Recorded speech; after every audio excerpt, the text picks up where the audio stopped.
The BayBoys is back with another one. The Bay is in the area. Hey, hey, hey.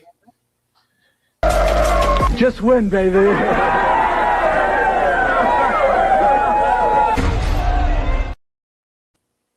That's right. That's right. Just win, baby. You see it. You see it on the chest right here. Just win, baby. That's what we gonna start doing.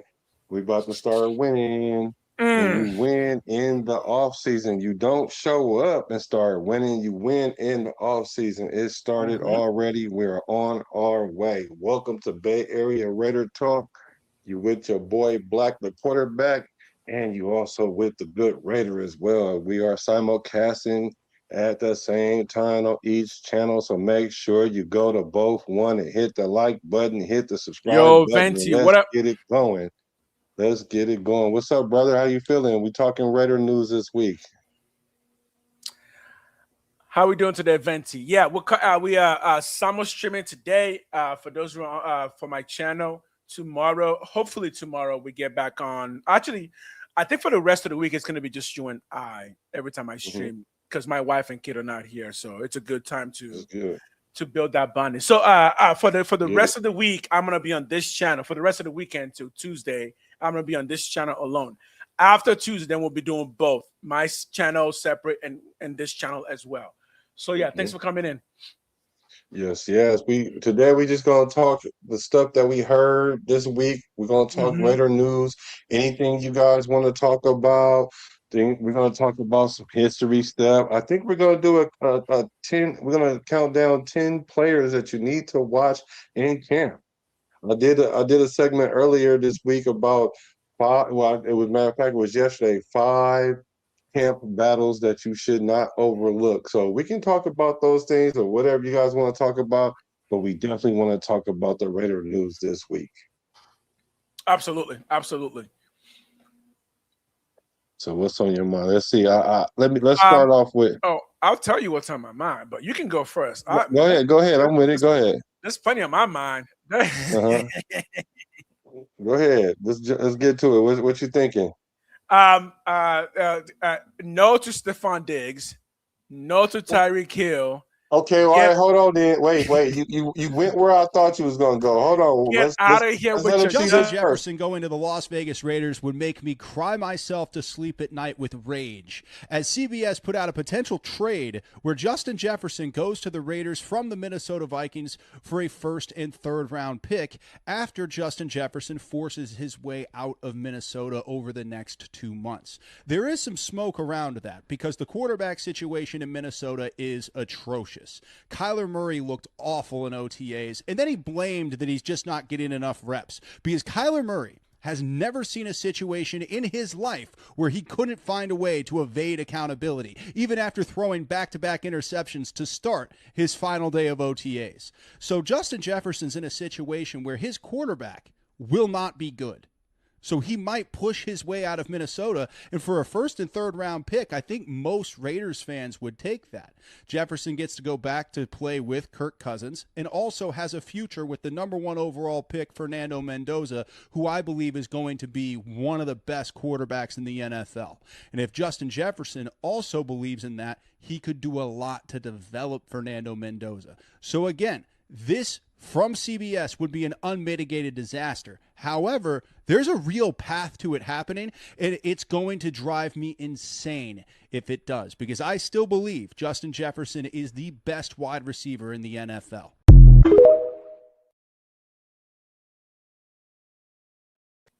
Actually, I already had I had a small response to it. My answer was just no. But sure, let's dig into it. Everything he said was right. Kyler Murray may not be a good quarterback. Okay, it's not my problem. Justin Jefferson may not have anyone to throw to. Okay, cool. You want me to give up a first and a third? My question Mhm. is this: why? Why would I do that? What would I gain? What you would gain is the gravity of the defense for one. You would gain an automatic number one wide receiver that everybody seem to think that we need. And even if we don't necessarily need one, if somebody like him of his caliber pops open, you kind of got to go. And you have a shot, you kind of have to. just roll with it unless he's going to be an issue in the locker room. And then you're going to gain at least an automatic 1,000-yard receiver, double-digit touchdowns. It's a lot of upside to it. Oh, and all of that makes sense in the sense that you get a great player who's also not a troublemaker. He's just a really, really good player. The number one issue with that I'm gonna have in this instance is you bring him in this year. It does tell everybody else in the receiver corps that we're not really interested in developing you guys anymore because guess what? If you bring in Jefferson, he becomes your de facto number one, and now you got him and Brock Bauer, right? Those are your number one and two. All right, where does that leave all the young talents that you just drafted? Well, wait. This is football. You always take the best player. That's true, except unless you are committed to saying we are going to be a playoff pushing team for the next 3 to 5 years, that is the only way you would trade for Jefferson because that is what you immediately communicate. We are going in, rushing in for the next 3 to 5 years. We are going to be shooting for the Super Bowl every single year. Because guess what? Justin Jefferson is going to would demand no less than that. Because why would he leave Minnesota if you can guarantee him that in the next 3 to 5 years he's going to be competing for a Super Bowl? The question is, do you think that the Raiders right now are ready to start telling the NFL world that yes, we are ready for a Super Bowl push? And I have a yes or no answer to that too. Well, the answer is no at this moment right now, but that's definitely the trajectory in which we're headed, because that's the goal. But at the same time, that's not really. I don't think that's something that is a make or break of why I would or why he would want to come here. Like, okay, the position he's in right now. They're not going to a Super Bowl. They're probably not going to even make the playoffs. Matter of fact, they don't even have a quarterback. So you already know if you don't look the part, it's hard to play the part. Like similar to what you said, and they don't have the part. So Justin Jefferson, he has a better chance with this regime than he would there. Now, as far Right. as for the Raiders, if you get a chance to get one of the top two wide receivers in the league, the other guys that's there, you guys are gonna just have to understand. Like you're just a victim of circumstance because it's not every day, especially with the Raiders now, that one of the best receivers in the league would even consider coming here. And this is all alleged and this is all hypothetical because I know CBS kind of threw the dots together because no one's heard Justin Jefferson say this Right. himself. But this is just Right. all speculation. But we're just doing this for the fun of the exercise, right? And so the mere fact that the Raiders can be linked with top tier players and it really not be a joke, that to me tells me a lot about where we are headed already, and we haven't even played a game this year. Oh, that part is true. That part is true. But I did see in the chat here regarding young players, they'll be more hungry no matter who's on the roster. Have you guys heard me? So you can go look this up. I think the Raiders have the youngest, if not the youngest, roster in the NFL. At some point, I disagree, Frank. You cannot just tell your young players, oh, if we get a chance to bring in the best, it's like an investment is an investment, right? You're trying to create a roster that's going to be competing in the next 3 to 5 years. Do you need to create that roster right now, no matter what the dynamic is? Because, hey, guess what? Justin Jefferson is the best receiver of all time. Yeah, we did that once. Remember Devontae Adams? That didn't work out. But that why that let's keep that in context though. The reason why it didn't work out was a couple fold. For one, we had stupid McDaniels, and for two, we got rid of the trade bait that we used to get him over here. We were telling them that him and Carr's gonna play together, and then you take Carr out of here. Like so, I would believe too if I was him. Okay, sure. But now let's fast forward. So all of that, right? That was Josh McDaniels' fault. Okay. Yeah.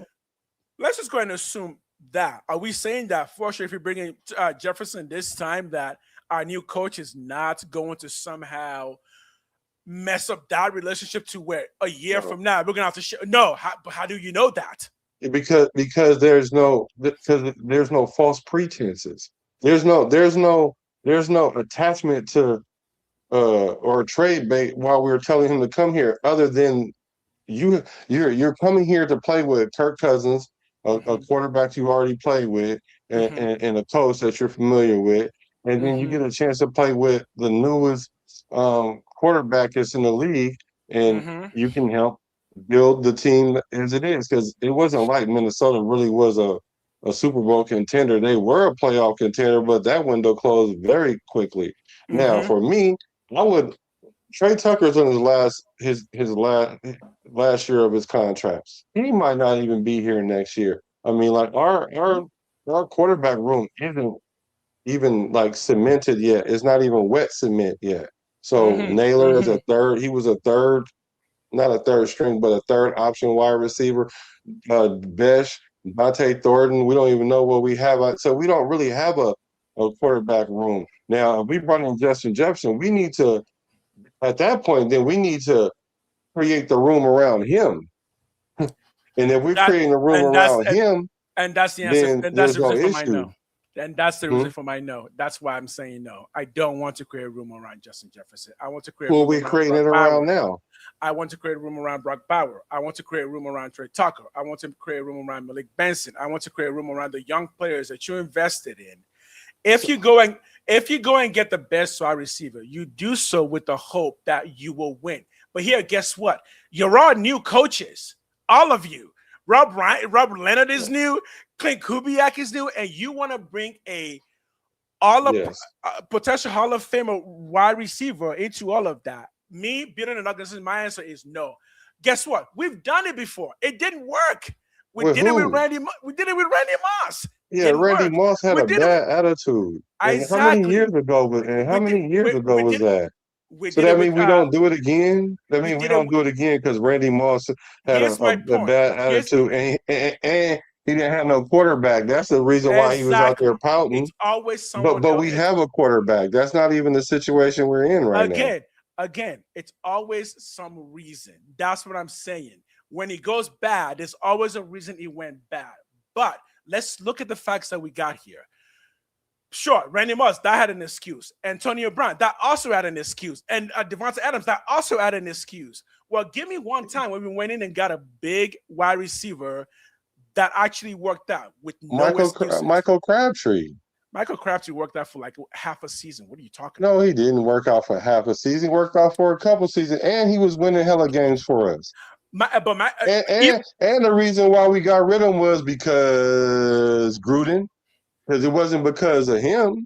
Gruden came in and got rid of him. again, It's like he got rid of Khalil Mack. exactly. Again, my So point that was the is franchise doing that. exactly. There's always a reason, but history shows that whenever you have new organizations, new coaches, it's best to just work with the people you have in house. Find out what they bring to the table. Well, you're saying, well, I already know what that other person brings to the table. What did you train that other person? Well, why don't you focus on your guys here? See what they bring to the table. Because again, Mendoza hasn't even touched the field yet, and that would be the promise, right? If you're bringing Yeah. Jefferson, you're not. He's not coming for Kirk Yes, he Cousins. is. He played with him. If I was Jefferson, I would not be coming for Kirk Cousins coming And he off an played with injury. Kubiak. If I would come here for more of that than Mendoza. Mendoza would be like the icing on the cake. right, but the main course isn't is either unproven or coming from injury. Who? Who's coming from injury? Kirk Cousins, Kirk Kirk Cousins is Cousins coming is from injury. he's 2 years removed from his Achilles. How old is Kirk Cousins? He's 38, but he's not coming off an injury. He's second year coming off his injury Look, though. all I'm saying is you're suggesting that to Jefferson, the idea of the Raiders sounds better than Minnesota. I'm like, no, it doesn't. He's been working with those same coaches for the past several years. Why would he leave that to come and work with Kubiak? And when we have no sure quarterback, I wouldn't do that. I bet you both our quarterbacks is better than those two quarterbacks they got. Sure. Even we can even put AOC in there and say AOC our quarterback room is much better than their quarterback room Hmm. for Hmm. sure. Even if Uh-huh. we took Kirk Cousins out of it, Mendoza and AOC, that would be better than what they got going on over And there. all of So that sounds great as a fan.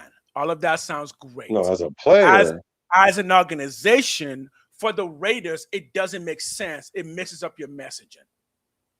the messaging, we don't have no messaging in the quarterback. Yes, I we mean, in do. the wide receiver room No, no, no. because Just Malik for one, Malik Benson, right? So we're relying on a sixth round, fifth round wide receiver. Then we were relying on two wide receivers that we got last year draft, but we don't know what they got.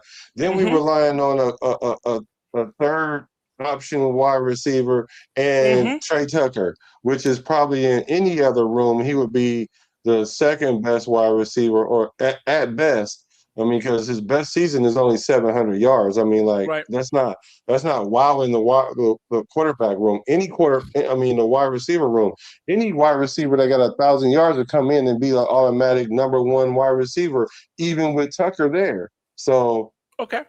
it's just kind of like you can see, like you were starting to say, I can see if we were talking about Diggs. I would say absolutely not. I can see if you was talking about an Ayuk. Absolutely not. I can see Mm-hmm. if you was talking about Tyreek Hill. Absolutely not. I can Mm-hmm. see if a lot of those guys. Absolutely not. But we're talking about a unicorn of a situation. Like you got to like make exceptions to the rule, and this is Red the and I just exception. said it. Red and I just said it. We don't need Jefferson. We have BayBoys, but Jefferson will be cherry on the ice. I don't want cherry on top yet. I don't Our know what the our main our meal is. I our don't want a best cherry. receiver can't be the tight end. You guys, I hope you guys understand that No, your no, no, your no, no, best no, receiver cannot no, be no, the no, no, tight end. no, no, no, no. Your best receiver can have the most yards and the most touchdowns. Your tight end can be that. Yeah, Your but he tight ends can't can be be your that all best day. receiver. Well, he doesn't need to be your best receiver. He just needs to be the He best is our person on the best field. receiver. He just needs to be the best person on the field. No, no, but no, we don't need him. See, the thing about it, having a tight end is being the best receiver on the field. That's how you get your tight end hurt. Like I, because for one, if you don't have focus on the boundaries with from a wide receiver, and all they gotta do is focus on the middle of the field of this guy primarily, then that's the issue because he's gonna get hurt. Because he's gonna have two or three people around him at all time. Yeah, he's gonna make some catches. Yeah, he's gonna get his yards, but they're gonna hurt him because of so he's the you want main to. focus. So you And want that's a to. lot. Go Okay, ahead. so you want to fix that issue by one, giving up your first and third next year, and paying Jefferson 40 million per year just to make. I no, I'm I no, don't know I'm about I not don't know doing it. about I don't know about 40 million a year, but I don't have a problem giving up a 30. first and a third because let's say, for Right. example, we play this year and we realize we need a wide receiver. Even Mm-hmm. if we went out last next year and in the first round go get a wide receiver, Then you just trade for you're Jefferson. Then telling me there's no wide receiver in college that's Justin Jefferson. So essentially, the only thing we're giving up is a third round because we were going to go out and get a wide receiver anyway. So the only thing we're really giving up is a third round, and to me, I would take that every day and twice on Sundays I and would on not take. Mondays I and sorry, on Thursdays. and I wouldn't take it on Saturdays. I just wouldn't take it. I get it. It makes so much. But still, I don't know what I've got in house. After the 2026 season, then we can talk about bringing in somebody if we don't have that somebody. It doesn't make sense. You've already done OTAs. The good news from your receiver core is already coming. Let's not forget, good players get better, right? So Justin Jefferson did not come into the NFL as the number one wide receiver in the history of the NFL. You actually have to work to get there. Are you telling me right now that you do not believe that any receiver that you have on your staff, on your crew right now, that none of them have the capacity to become a Jefferson? So you're going to go No, spend 30 absolutely million per not. year. Why not? What's the reason? Not the What's the reason. reason? I'm What's the gonna tell reason? you the reason why. Mhm. Because did Justin Jefferson come into the league, trickled into the league, or did he come in being a boy already? He came in being a boy already. Like Okay. Tucker is ascending to that. He hasn't even had 1,000 yard season yet, so he's not even really a major factor. He's not someone you're gonna have to roll your defense around over. You're not gonna have to double team Tucker. I promise you, you won't. You won't. And it's funny because I just saw something that popped up on my ticker that says the Las Vegas Raiders is one of the worst position groups. Wide receivers is one of the worst position groups in the NFL. They're ranked number 26 according to whoever this Yahoo Sports, ranked 26 in the league. Mm-hmm. Right? So you telling me that we are so bougie at 26 in the league that we want to see what we have so we can try to elevate from there. And then we add Justin Jefferson, that automatically will move us up 10 spots just by Here, having Justin Jefferson. here's Because what I it'll be say. so hard to game plan for Bowers and Jeffersons. You No, can't you double won't. team neither one of them guys. You don't need to. Again, there are no persons in the NFL that just by them existing automatically makes a team Super Bowl ready. You have to work on those things. Why would I not take Jefferson? Again, I don't know what I've got anywhere. I don't understand what the rush is, what the big gamble is. You have to pay the guy. You have to give up draft picks. I just don't think the messaging is good. I think it's bad messaging. And I think a lot of people in the club and outside of the club are going to say, do we really need this kind of drama when the season is just getting started? We just started the regime, and we're already having a 30 million per year panic, including giving up draft picks. This would be Josh McDaniels 2.0. Why? No, Well, we don't know what we've got. Let's go get the best wide receiver in the league and bring him in for the quarterback he's already played with. Yeah, again, we've done this dance before. It didn't work. Devontae Adams was. I know you're not comparing McDaniels to No, Kubiak. I'm comparing. I'm comparing Justin Jefferson to Devontae Adams and Kirk Cousins to Derek Carr. Guess what? No. They're both equal.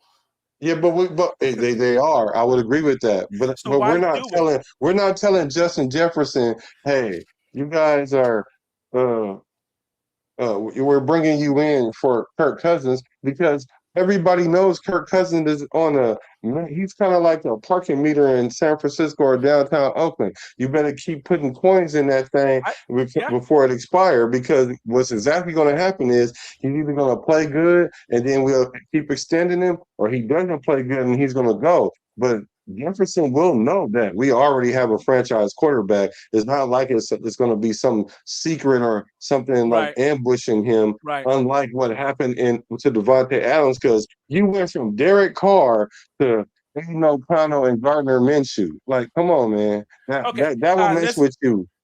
Let's do some hellos real quick. Silver and Black Lounge. What up, Lou Skunk 5? Benter? What up? Here's what my thought on that is. Again, my song is kind of generally the same. We've got a good. We believe the general manager is good, right? We believe it. This is our Davis on words, right? We believe the general manager is good. We've got a good one. We've got a good head coach. We've got a good coaching staff. We got some good players in place. Guess what I say? Cool, we're going the right direction. Let's not F it up by panicking and trying to bring in the number one wide receiver in the league. I just don't think we need that. I think we can patiently continue to build this thing that we've been doing for a bit of time. And I think in the next 2 to 3 years, then we'll be having a conversation of who do we bring in to get us to the Super Bowl? Because again, if you bring in Jefferson, is it going to get you to the Super Bowl? Then why would you bring him in if he's not going to get you to the Super Bowl? Guess what? We won 4 games last year. No, he's a piece that's going to get us to the Super Bowl. There's not one player that's going to get us to the Super Bowl. Bringing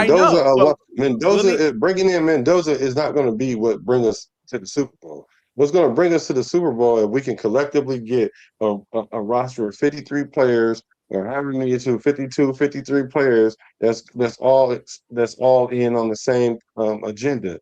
And if we can go get a player of the likes of Justin Jefferson, this is like I'm saying, any other player, I would agree with you, right? Right. Any other player, I would agree with you, right? Any mid-level wide receiver or whatever, I would agree with you. But this is one of them situations, like if you have like a rocky relationship, but you're trying to see where it go, but then Beyonce or Rihanna want to give you their number and they thinking and they want to date you, bro, you gotta make an exception to the rule, man. You might have to break up what you got going on. And that's what I'm married. My stuff ain't breaking up no day. Not for no. No. But that's because you have a solid marriage. No, we don't have a solid but here's wide my receiver point. room. But that our is wide my point. receiver room is not even Right. it's ranked near the bottom of the league, and you can see why because we don't have I a wide receiver. I get it, but that is my point. You've already started this program where at OTS players didn't even have the shield on their helmet. You already made them go through all of that. You earn your shield. And the season's about to start, and then you go and get Jefferson. What, he doesn't have to earn his shield? He just gets a pass because it's Justin Jefferson? Bro, No, no, no, no. yes, yeah, No, because we no. know what he does. I don't care what he And does. plus, As a anyway, earning a shield that was just a mind thing that coaches hey, do. Like it's a thing. It's a they, thing. they You were they cannot were gonna have their shields by preseason but you regardless. Like but you can't ruin your messaging. It just reeks of panic. It the reeks of Raiders is panic. not the Raiders is not the best at messaging. I don't think that's what we lead with. But what do you Look at think that. about this He's saying though? it. Rice, Antonio Brown, Devonta Adams, Javon Walker. Dude, we've tried And this all before. Let's but that don't build hurt. in That didn't hurt house. nothing though. Let's What did that build in hurt? house. It didn't help. No, it That- didn't help. So we gambled on somebody that didn't help. Okay, cool. I, Because a lot of it was a character like Antonio Brown. He didn't even make it to preseason. So I don't know why we're using him, but we could use him though because that's a right, character issue. Like right. Jefferson doesn't have character issues that we know of. But Yet. here's my question though. Uh-huh. Well, how you feel about this? Frank White makes a very good point. Man, if we don't get Jefferson, someone in the division will. So No, imagine if he went to Kansas City. he What you won't. mean, no? Fine, Why wouldn't he fine, go play with fine. Mahomes? If he goes to Kansas City, let him have him. Who else We do would they get not? beat down. They already have everybody. They already have, at some point, they just have too many names that it's just going to be easier to scheme against them because their problem is going to be how do you skim all these people that you have? Yeah, let them load up. What we've already made this clear. We're not ready for a Super Bowl push yet. Let them spend all their money loading up. Fine. They'll win the next 2 Super Bowls. Are we going to compete with them in the next 2 years? No, we're not. Let them do that. Let's build our core players that we invested in. Let's build them. Again, if you try and trade Max Crosby in the offseason and then you trade for Jefferson right before the season starts, what is your messaging? It would just confuse everyone. You're trying to get rid of one club leader and then bringing in somebody else's club leader because he's disgruntled with them. Well, if he's disgruntled with them, why would he all of a sudden get to you and be happy?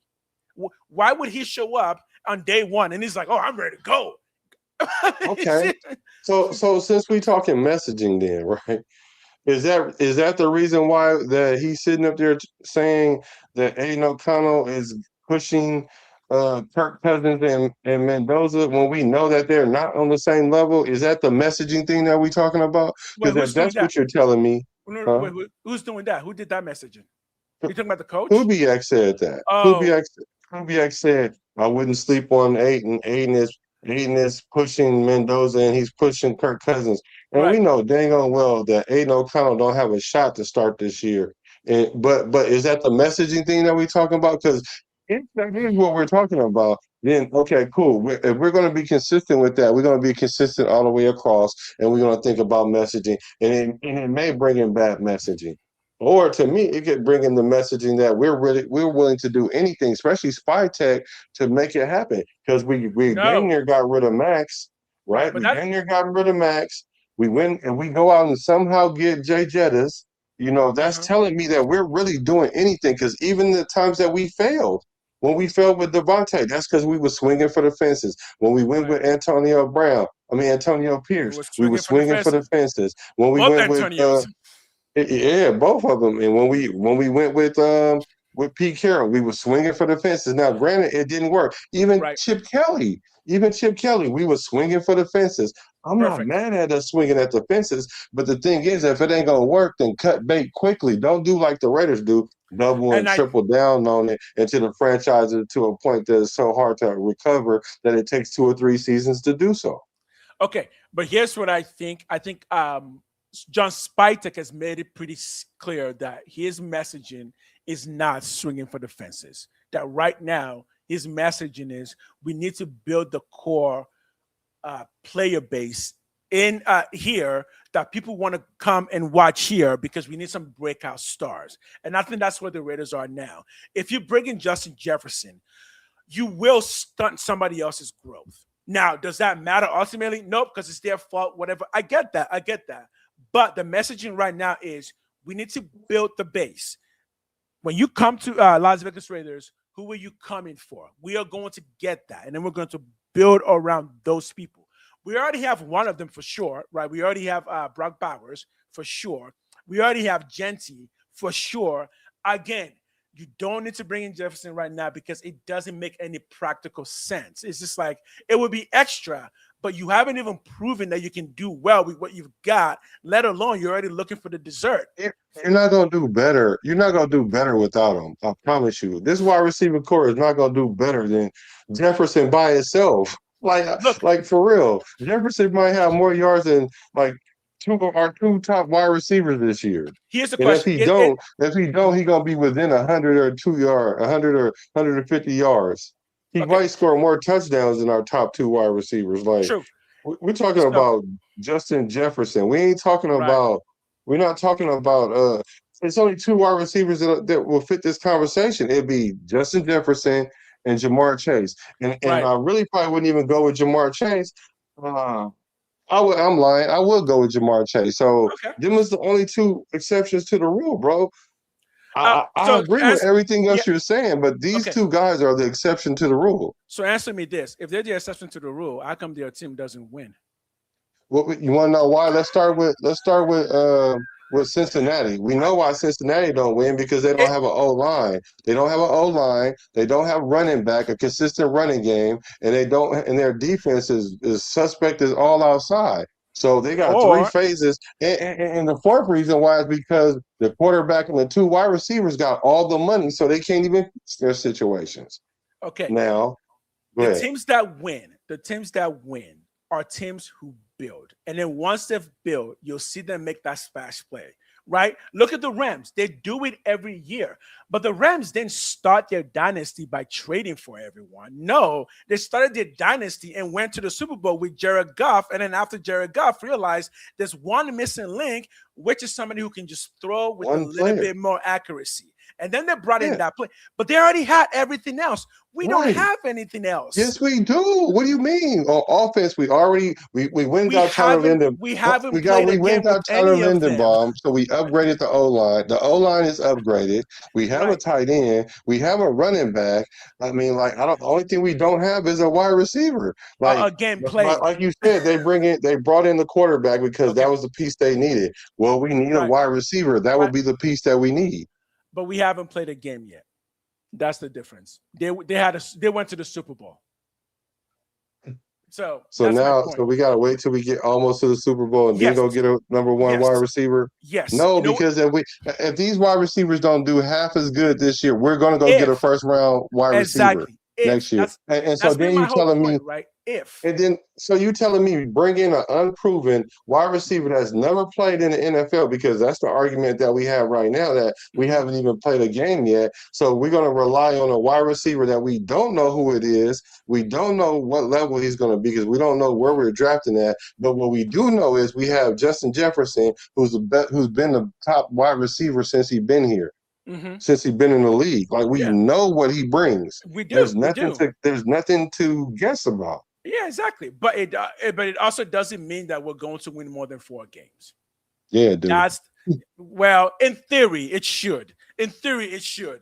But things fall apart, and the reason things fall apart is when you don't build from the bottom up, the top is going to eventually crumble. And once that top starts to crumble, coaches start getting fired. Because guess what? If you bring in Justin Jefferson and it's week 8 and you're pushing 2-6, oh, guess what the conversation is going to be? Because it ain't going to be good. Look, right now, if you don't bring in Jefferson, if by week 8 things aren't going well, guess what the conversation is going to be? Let's bring in Mendoza. Let's start this thing early. Again, the messaging is going to fall apart. It's going to fall apart, and Raider Nation is going to be end up being more.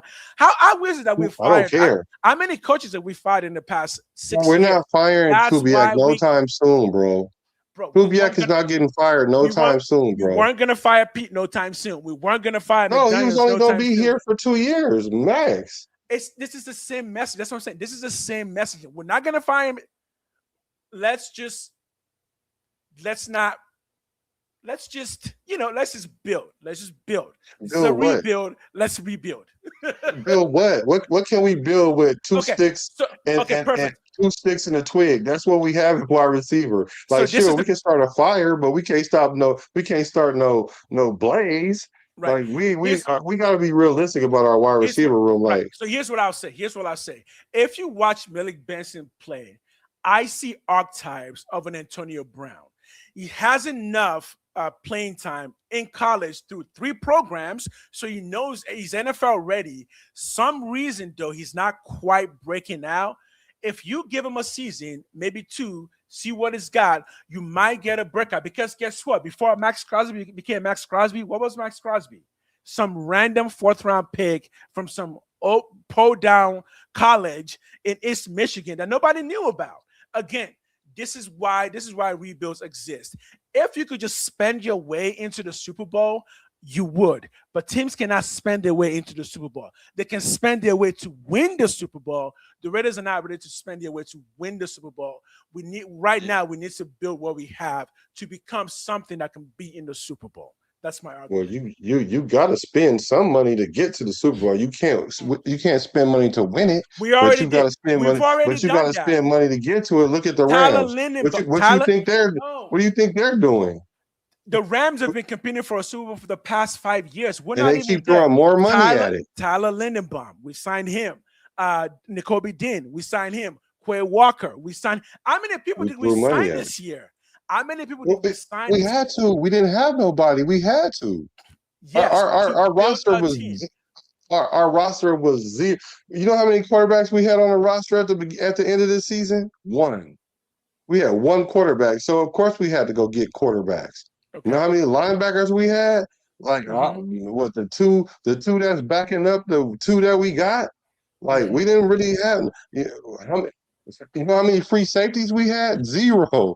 We had our And I strong would say, safety playing free safety. fine. I So would say if we have to trade for somebody, let's go trade for other positions that we know for a fact we can use major improvements in, rather than a receiver. Because with the receiver, you can put 3 of them out there and create confusion. Because remember, the whole point of our coach is that he's good at designing offenses. If he's good with that, let him do it with the people we have now. You don't need to give him a $30 million guy to show that. Show us we don't. JSN. That's true. Show us JSN. JSN did not come into the league as a #1 pick. He didn't. He was just another Bro, receiver. JSN And now had he became 1,000 yards his first season starting. exactly because of Coach Kubiak. We don't need to No, go that was get before Jefferson. Kubiak.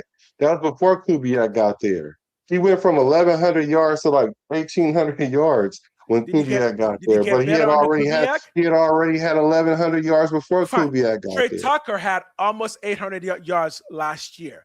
Under Kubiak, he can get 1,000. Why do you need Jefferson? Just get 1,000 out of him.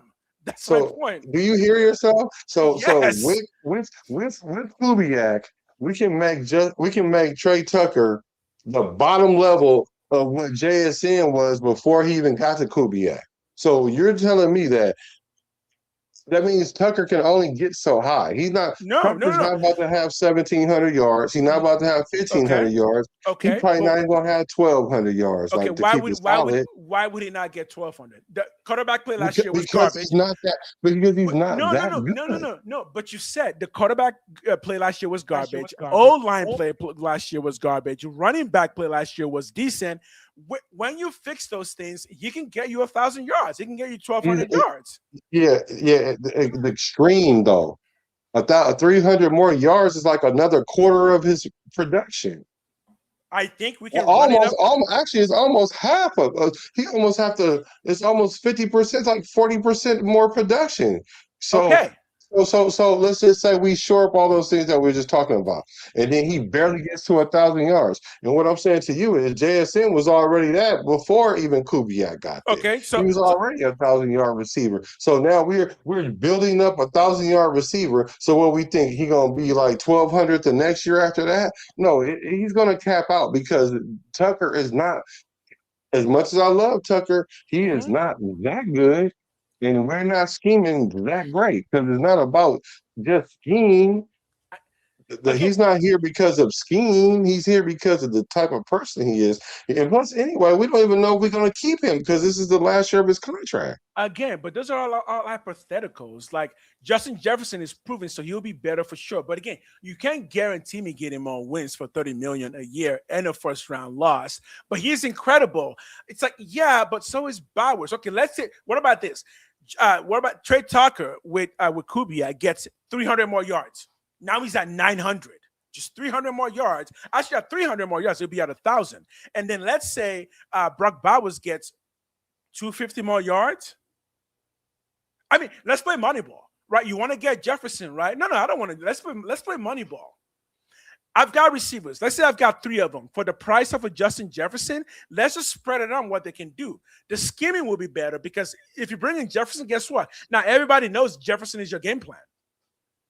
No, you don't know that because he might be the game plan, or it might be Brock Bowers might be the game plan. You But I know spending one 30. thing. You're But I spending know 30. one thing though. You gotta scheme. You gotta, as a defensive coordinator, you have to scheme both of them week in and week out because you don't know who they're gonna go to. You Okay, don't know who the Raiders are gonna so prioritize.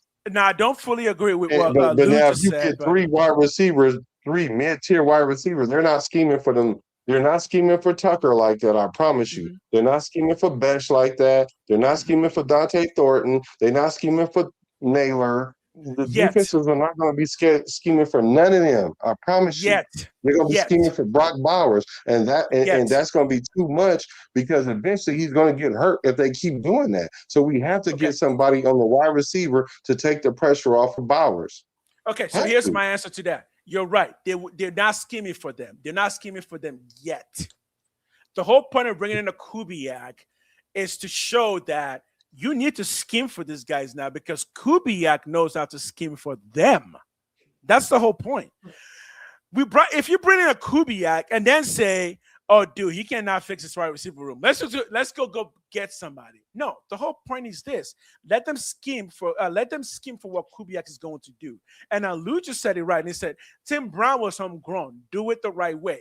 Again, There is no right way. if you're trying to beat the Raiders, there are some things that you do have to do, and that is you gotta build from the inside out, not from the outside in. Because outside in means you're gonna give them No. way too much money, way too much capital for a Who's hope. doing that? Who's doing that?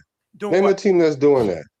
Team that's doing I'm what? talking about a team that's winning Super Bowls. Who they're scheming? I mean, like building from the Yeah, inside out, not the yeah, outside in. Because absolutely. it's The not because Chiefs, it's not the not not the Chiefs did Chiefs. that. The Chiefs The bring in Chiefs people did that. every year. What do you The mean? Chi- The Chiefs but bring somebody in every year. but the core of the Chiefs are the Chiefs.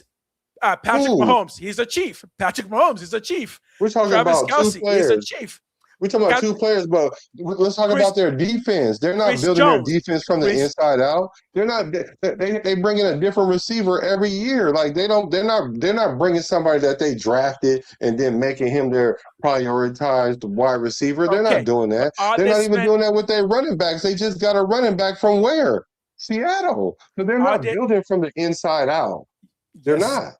Okay. Are they spending 13 million a year on other people's players? They're not. Their most paid players are players that they built in house. This Who? stuff. You This talking about stuff matters. Mahomes?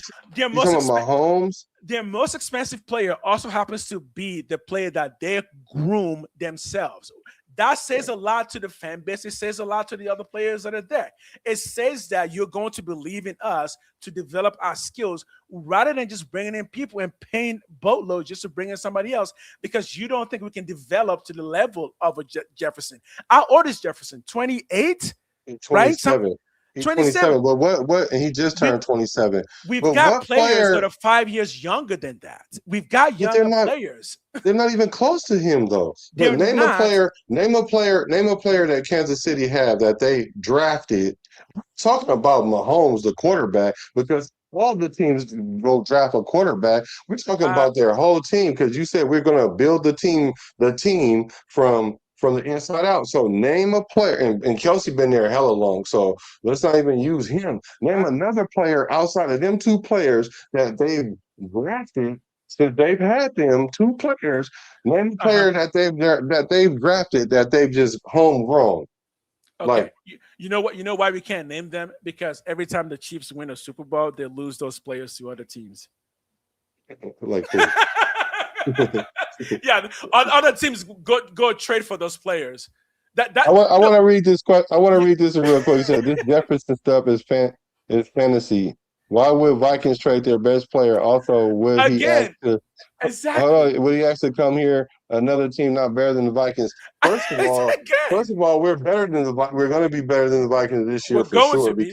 because they don't even have a quarterback. But second of all, Justin Jefferson, he doesn't. Me personally, I think it would be a this year thing that we would get Jefferson. If we were going to, this 1% chance that we're going to get Jefferson, I don't think it would be a this year thing. I would probably not Okay, necessarily want it to be a this year thing either to see that's my what we point. have, right? But if next year comes and he says, look, last year was my worst year. I had 1,000 yards and I barely got that thing. And then this year I barely got it or I didn't get it. Matter of fact, I have no more guaranteed money on my contract. I'm out, right? They're Okay, going to trade him. They're going to trade him. They're so going to trade him to somebody. So I am willing to concede this. I would say this. I'm not necessarily saying we don't need or want a Jefferson. I'm just saying not this year. At the very least, give me till trade deadlock, deadlock to the trade deadline to see if none of our receivers just are not emerging. And we've won like 5 games. We need a little bit more. Look, it's still a wide receiver. Let's go trade for Jefferson. Right now, though, I think the messaging will be too bad. I think the locker room will be unhappy. And I don't even think Jefferson himself will be particularly happy because there's no guarantee that if we were talking about trading him to the Rams, yeah, the answer on both sides of that would be a hell yes. But right now, if we're having this conversation, it means that Raider Nation will be very split on bringing somebody like a Jefferson in, and you don't want to do that with $30 million per year, and give up a first and a third for again the fan base saying, "Why are you doing this?" And right now, there's at least enough split to tell me that no, the fan base is not ready for that. They will be very split on this. If he was going to the Rams would not be split. That would make sense. Right now, it doesn't. I don't Exactly. know. Yeah. But I think next year. I think next year, maybe next year. But again, we'll see. We'll see. Yeah, I think for sure, like we got to see what we have. But I know Yeah. what we don't have. Yeah. We don't have a Justin Jefferson on this squad. I don't care who. I don't care who breaks out this year. Right. We There don't is have a no one's Justin going to break Jefferson out like Justin yeah, Jefferson at how the he wide play on a receiver normal. position. At the wide receiver position, you're right. We don't. But Yeah. we do have some good lights there. We can use Brock Bowers to draw out some of the skills in our wide receiver core. Because again, this all comes down to scheming, guys. And this is the excitement. It's not just that Brock Bowers is the best tight end in the league, it's that Brock Bowers' particular type of skill set does scheme really well with having receivers around him because Brock Bowers can pretty much do everything except be an X receiver, right? Again, Jefferson would just add another level that I just don't know if it's necessary, man. We have the pieces in place. We've got them. We've got speed. We got guys who can catch. We got guys who can possession receive. We got guys who can go deep. Justin Jeffersons are developed. They don't just drop out of a tree. They're developed. I'm just saying, let's develop our own Justin Jefferson. If he want to leave Minnesota, that'll be him dropping out the tree. I promise you. If he want to leave Minnesota and play with Kirk Cousins and Kubiak, and Yeah, he feeling what the Raiders doing, and he want to wear that silver and black because most players want right. to wear that silver and black, then he will I got fall that. out of a tree, I got that. right? And And here's that'll be what I say. and why we Yeah, gonna look a gift horse in the mouth? Why we gonna do that? Like that's a gift for us. Just like the Max Crosby thing. When was the last time something great like that happened? Usually we're at the bottom at the tail end of the stick when right. something like that happened. This time, not only did we get the players that we went out and kind of free agency, we actually got our best player on defense back too. Like that never happens. So if Justin Jefferson being willing to come to the Raiders, I think that could be nothing but a good thing to me. Yeah. If it's like he just wants to come to the Raiders, that's just his dream. Oh yeah, then bring him on. I have no issues with that. But at Yeah, that point, the messaging will be different. If yeah, that's Jefferson is true. just like, yo, no, I want to play for the fucking Raiders. I'm a Raider. Oh yeah, that's a Yeah. completely different messaging. Yeah. All Okay. of Okay. I see what you're all of Raider saying. Nation would, yeah, exactly. Like we're just talking speculation. Yo, Yeah. Yeah. Jefferson, Yeah. if you actually want to come to the black hole, brother, you, Right. you're gonna have the best fan base in the world. I guarantee you that. But right now, yeah, I don't think he wants to. I think there's just a lot of people making noise around him.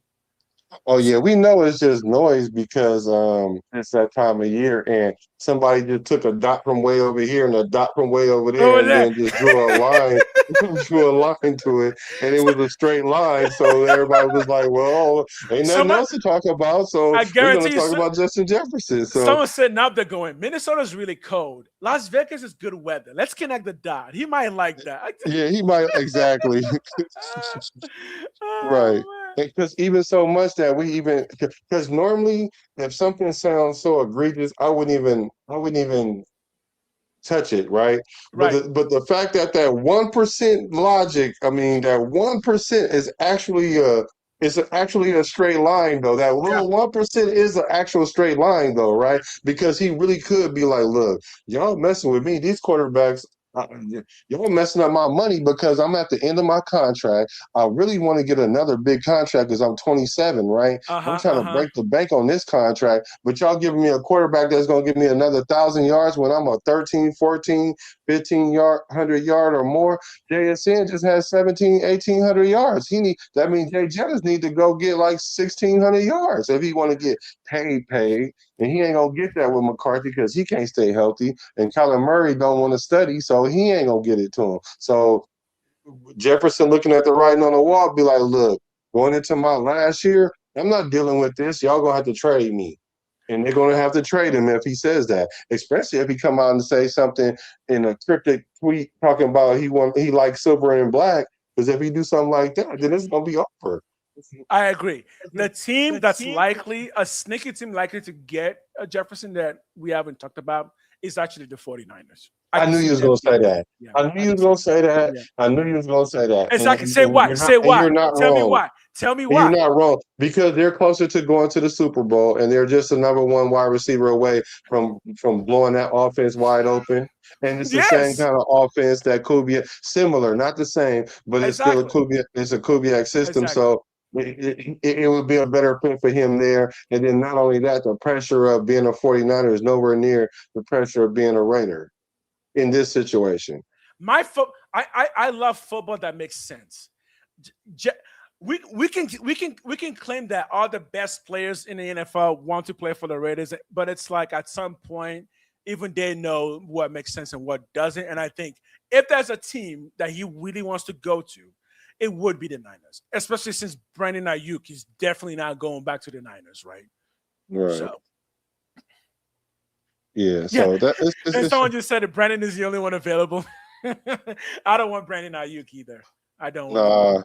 no, but see, the thing about it is we're not going to bring in a Brandon Ayuk because we already made it clear it's Yeah, not about the player that we can put into scheme. right. It's the type of player Type that of we're player. going to, and the type of player you've seen that they've been getting is all high character player. They'd rather go get a Trey Tucker that they know have a good character than go get a Brandon Ayuk or go get a Diggs or go get somebody that might have a character issue that Hmm. we've already seen have a character issue. So they're already going to steer clear of that.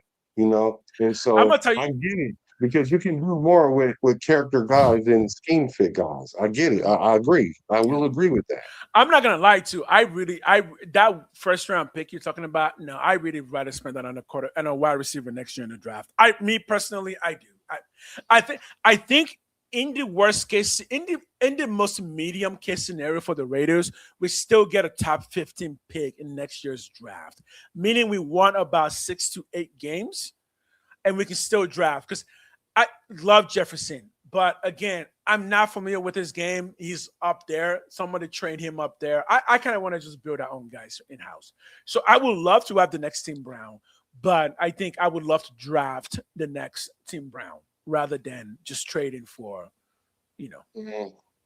Bro, hey, that's- ideally, I would rather do that, but I wouldn't want, bro.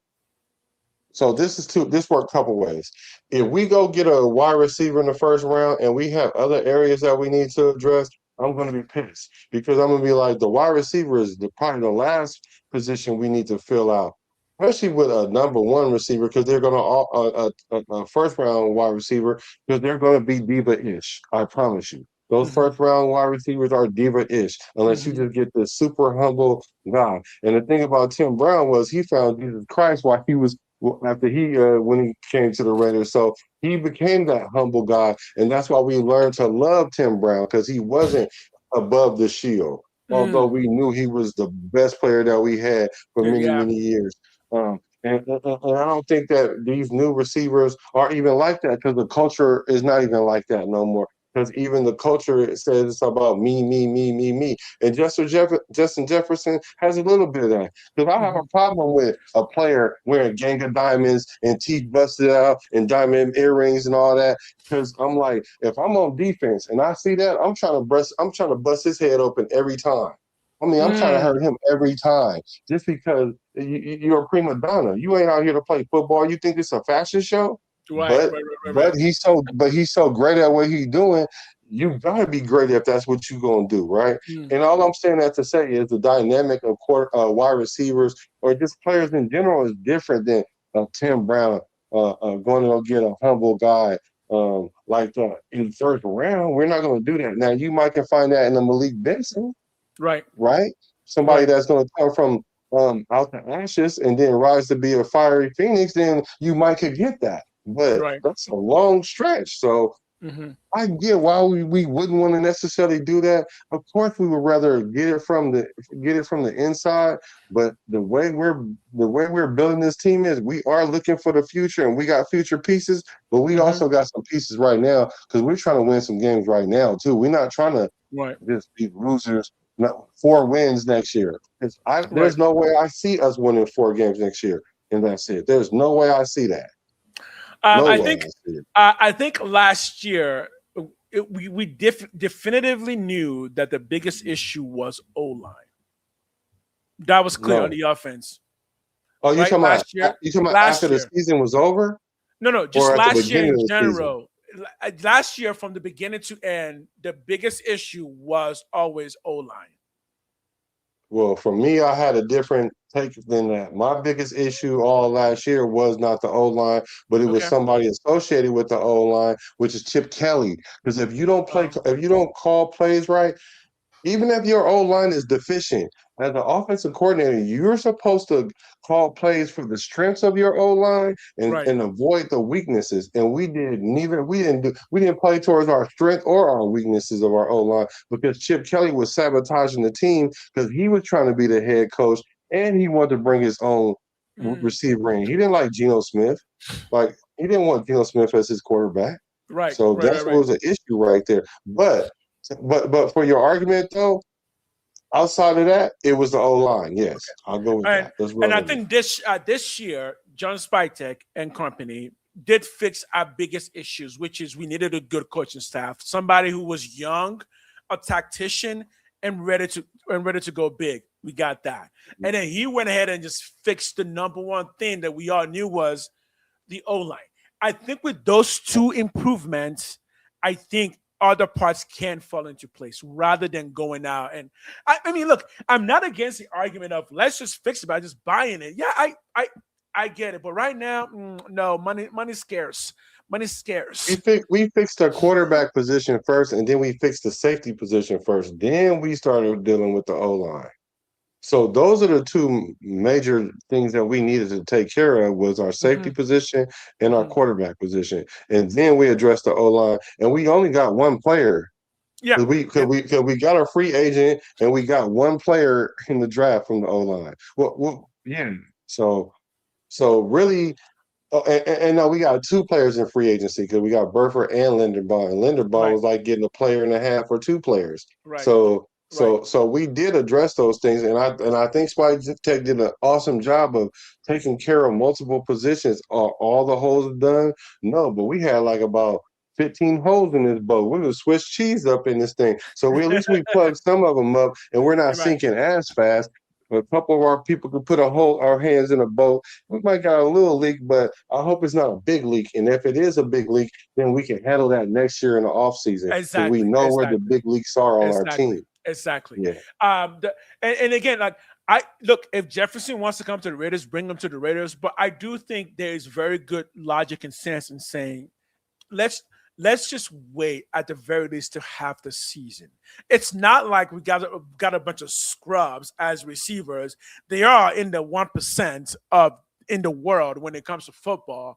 This guys did get drafted. You know what I'm saying? So it's Hmm. not like Malik Benson could not in any case be anywhere near as good as Jefferson. No, there's a pathway. There's a pathway. Jack Bash can become a good 800-yard possessive receiver. That is possible based on what he's capable of. Dante Thornton could be a good 5 touchdown a year deep threat and could potentially become even better if it puts on a little bit of weight. Just because Jefferson has already done all of that work and become who he is doesn't mean the people that we have in house can't do the same. And at some point, the messaging you tell your team could potentially cause more harm than good. And right now, I the people that did not make the team any better last year are already off the team. Everybody right now that we have did not materially hurt the team last year. So now we can kind of put those things in place. So Okay. Well, so we someone let's so Lou says Jefferson if it takes a huge cut and shuts his golden grill. Oh, that won't happen. That won't happen. y'all know how that won't happen. Amber said Jefferson is my favorite receiver. I'm not against him. I just don't see him going to be a Raider. I don't Yeah. see it either though. But like I said, is that 1%? There's that one That percent. That one 1%? percent. That Yeah. 1%. So let's talk So here, about so here's what I say about go that ahead. 1%. Yo, put in the donations, guys. Get in those donations, right? Let you guys can be the 1% of this channel. Get in those get in those Yeah, extra donations. Because we he's gotta right. grow, we gotta grow this thing. We gotta grow out here. So you We ain't need lying do I need money to get a Jefferson. I don't have Jefferson money. Give me some at all. Jefferson money. Give me some Jefferson money, okay? Let me At get some all. Jefferson money. Yeah, help donate by hitting that like button. We can donate to the Yes, team right now by hitting hit that the like like button, button. It please, costs you please, please. nothing.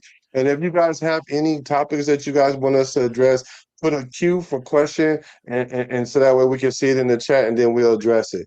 Because But here's the for thing, now, let's I can talk a radar. I can talk a radar for 24 hours nonstop. I will just keep right. talking and talking. So if you want me to answer something specific, you better get in it because we're gonna end at 9:30 ish. I will not stop talking till Right. 9:30.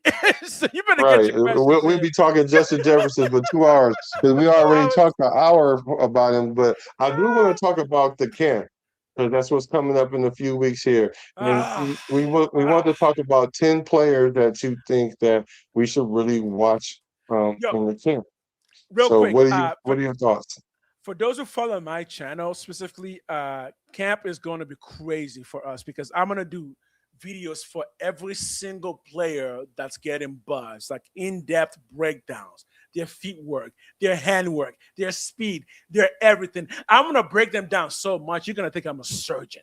Anyways, I cannot give if I give you top 10 right now, if I straight up just give you like top 10, you're going to forget a couple of them. Well, So no, we'll just start with a name or two. perfect. Let me give you. Let me say Lucky Tassi. Okay. He's 22 years old, and I feel like he's not quite ready, not this year. But we need a nose tackle. We only have one other person who's got the size to be nose tackle, and he's a little bit small, and that's Brandon Cleveland. So Lucky Tassi, it's a bit premature because I feel like he's still too young, still not there yet at 370 something. He still needs one more year to slim down. But let me know your thoughts on that. I'm going Lucky Tassi as like number 10. I think Tassi is good. The thing about him is he's still like a project. Yeah, So being that he's a yeah. project, I don't think they're gonna get rid of him. But as far as watching him to see what his growth is, Hmm. that's gonna be interesting to see because we know that if he does hit, Oh, it's going to be troubles Exactly. Exactly. now it's going to look like Spytech was a genius. We held off on the D tackle, and he kind of was like, that we got some players in here that we want to see because similar to Mm-hmm. the wide receiver group, like you guys are saying, Mm-hmm. I can see that the wide receiver Exactly. group is limited, but our D tackle we don't know because Tasi he played some. I mean, we don't know what he got yet. JJ Pagias, he played fairly decent. Well, what's Uh-huh. our other guy named Tonka Hemingway? These guys had 4 sacks in limited time. So we Mm-hmm. like, wait a Mm-hmm. minute now, Mm-hmm. hold on, wait a minute. We don't need you to do everything, but if you could do that thing again like you did, do that thing again when we put you in. And then we'll take you out, put the other dude in. Hey, you do that thing you do now. And then Tasi, we need another one of them. So can you go do the thing that we know you can do? And then we can kind of have that by committee. And then Uh-huh. we can homegrown that until somebody rises to the top like Cream, right? So I'm with you on that. I could see that as number 10, and I would agree with you at number 10. My Give me a number. quick second. Apparently, we Mhm. signed somebody named Bonito Jones. Who is that? Oh yeah. He's a D tackle, 6'1", Benito but Jones. 335. Wow, yeah, that's a nose. That's a nose. Oh, but he got 3 sacks. Oh, 3.5 sacks. Uh, okay. That's a nose. That's definitely a Yeah, nose from Dolphins, it looks like. yeah. So Okay. we gotta see what he brings to the table. I may have to look. Yeah. Actually, this is interesting because at 335, you don't usually get 3.5 sacks. That's good. That's really good. Okay. Yeah. Someone just put that in chat. I didn't know when we signed him because he's not showing up on the official Raider team list yet. Right? I don't see him. Yeah, he's not showing up yet. Okay. So Albert, So that gives us around 3 nose tackles size wise. Brandon Cleveland, we drafted him in the 6th, I believe. He's also 325, so that's good size for a nose. So that means now we've got 2 for sure nose tackle size players. Yeah, there's something yeah, there. he's on the active roster though. He is. Yeah. So Here's a that's my number 1 to watch on camp. Yeah. So here's a question. She said, Amber says, "Will AOC be QB too?" I'm gonna let you No, go first because I don't want no, to, no. I'm anti AOC according to I, the let me put establishment, it. but Let me put it this way, Amber. Uh, love you, man. Thanks for coming in. No, no. Look. There's a very good chance AOC might get traded. By the way, I'm so sorry. Yo, there really is. There's a good chance he might get traded because look, AOC is a solid backup that I've said many times. In a pinch, AOC can win you a big game because he has that kind of mentality. Those are the type of players that are just backups for a Super Bowl for a team that's running for a Super Bowl. A team that might actually ask for him would be like New England Patriots. So I don't see him being backup for us. I don't. I don't even think it's good that he is if he is because that is again messaging that'll just look weird. Am I saying we should trade him right now? I guess I am. No, I love AOC. I do. I just no. Give me your answer. Let me know. well, surprisingly, I can say yes. The reason why I say I think he's going to be the QB too, only in this condition though. Okay. He's going to be the number 2 because he's going to be like the safety net for Kirk Cousins to keep Mendoza off the field. Now, if Okay. we, let's say if Kirk Cousins is near the trade deadline and he's not hurt, but he's playing not so well. Let's say we're like 2-6 Hmm. or something like that. Mm-hmm, Then mm-hmm. we probably gonna get rid of AOC and we're gonna trade him at the trade deadline because somebody's gonna need a quarterback at that point, and then we'll just probably rock with Mendoza. Now, Hmm.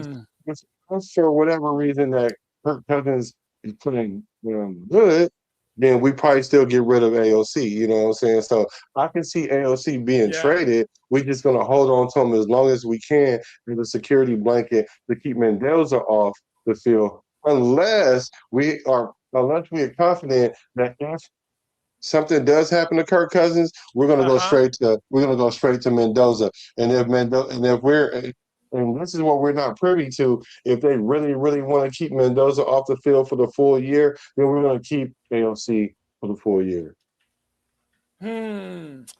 Yeah, I, I know people want to talk about AOC. I just, a part of me feels like there just isn't a conversation there. It's like there isn't. Yeah, like what's the conversation that I know? I feel like the AOC conversation is heavily forced.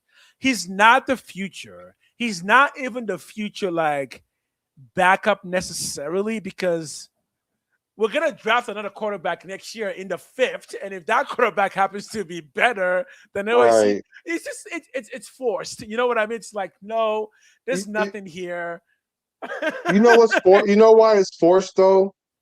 Because of the thing that you said earlier is that they want to grow a player homegrown, and AOC is homegrown. Although he was brought in by McDaniels, I don't trust nothing McDaniels did. Oh, that's not Nothing. true. That's not true. Don't leave his channel, but leave mine if you want, because I don't give a. Who said he gonna leave? I liked McDaniels. I don't like McDaniels. I liked McDaniels. And I would not be surprised if in time we discovered that Mr. Antonio freaking Pierce had something to do with somebody getting fired or just a negative team chemistry.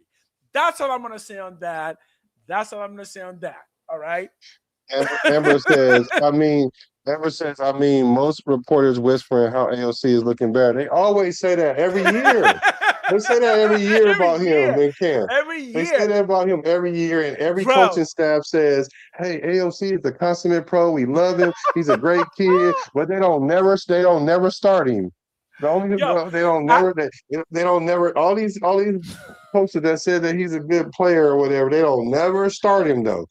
I mean, like, guess what? I would believe it. I would believe it if somebody came out yesterday and said OAC is running for president. I would believe it. And we're not even talking about Cortez. We're talking about actual.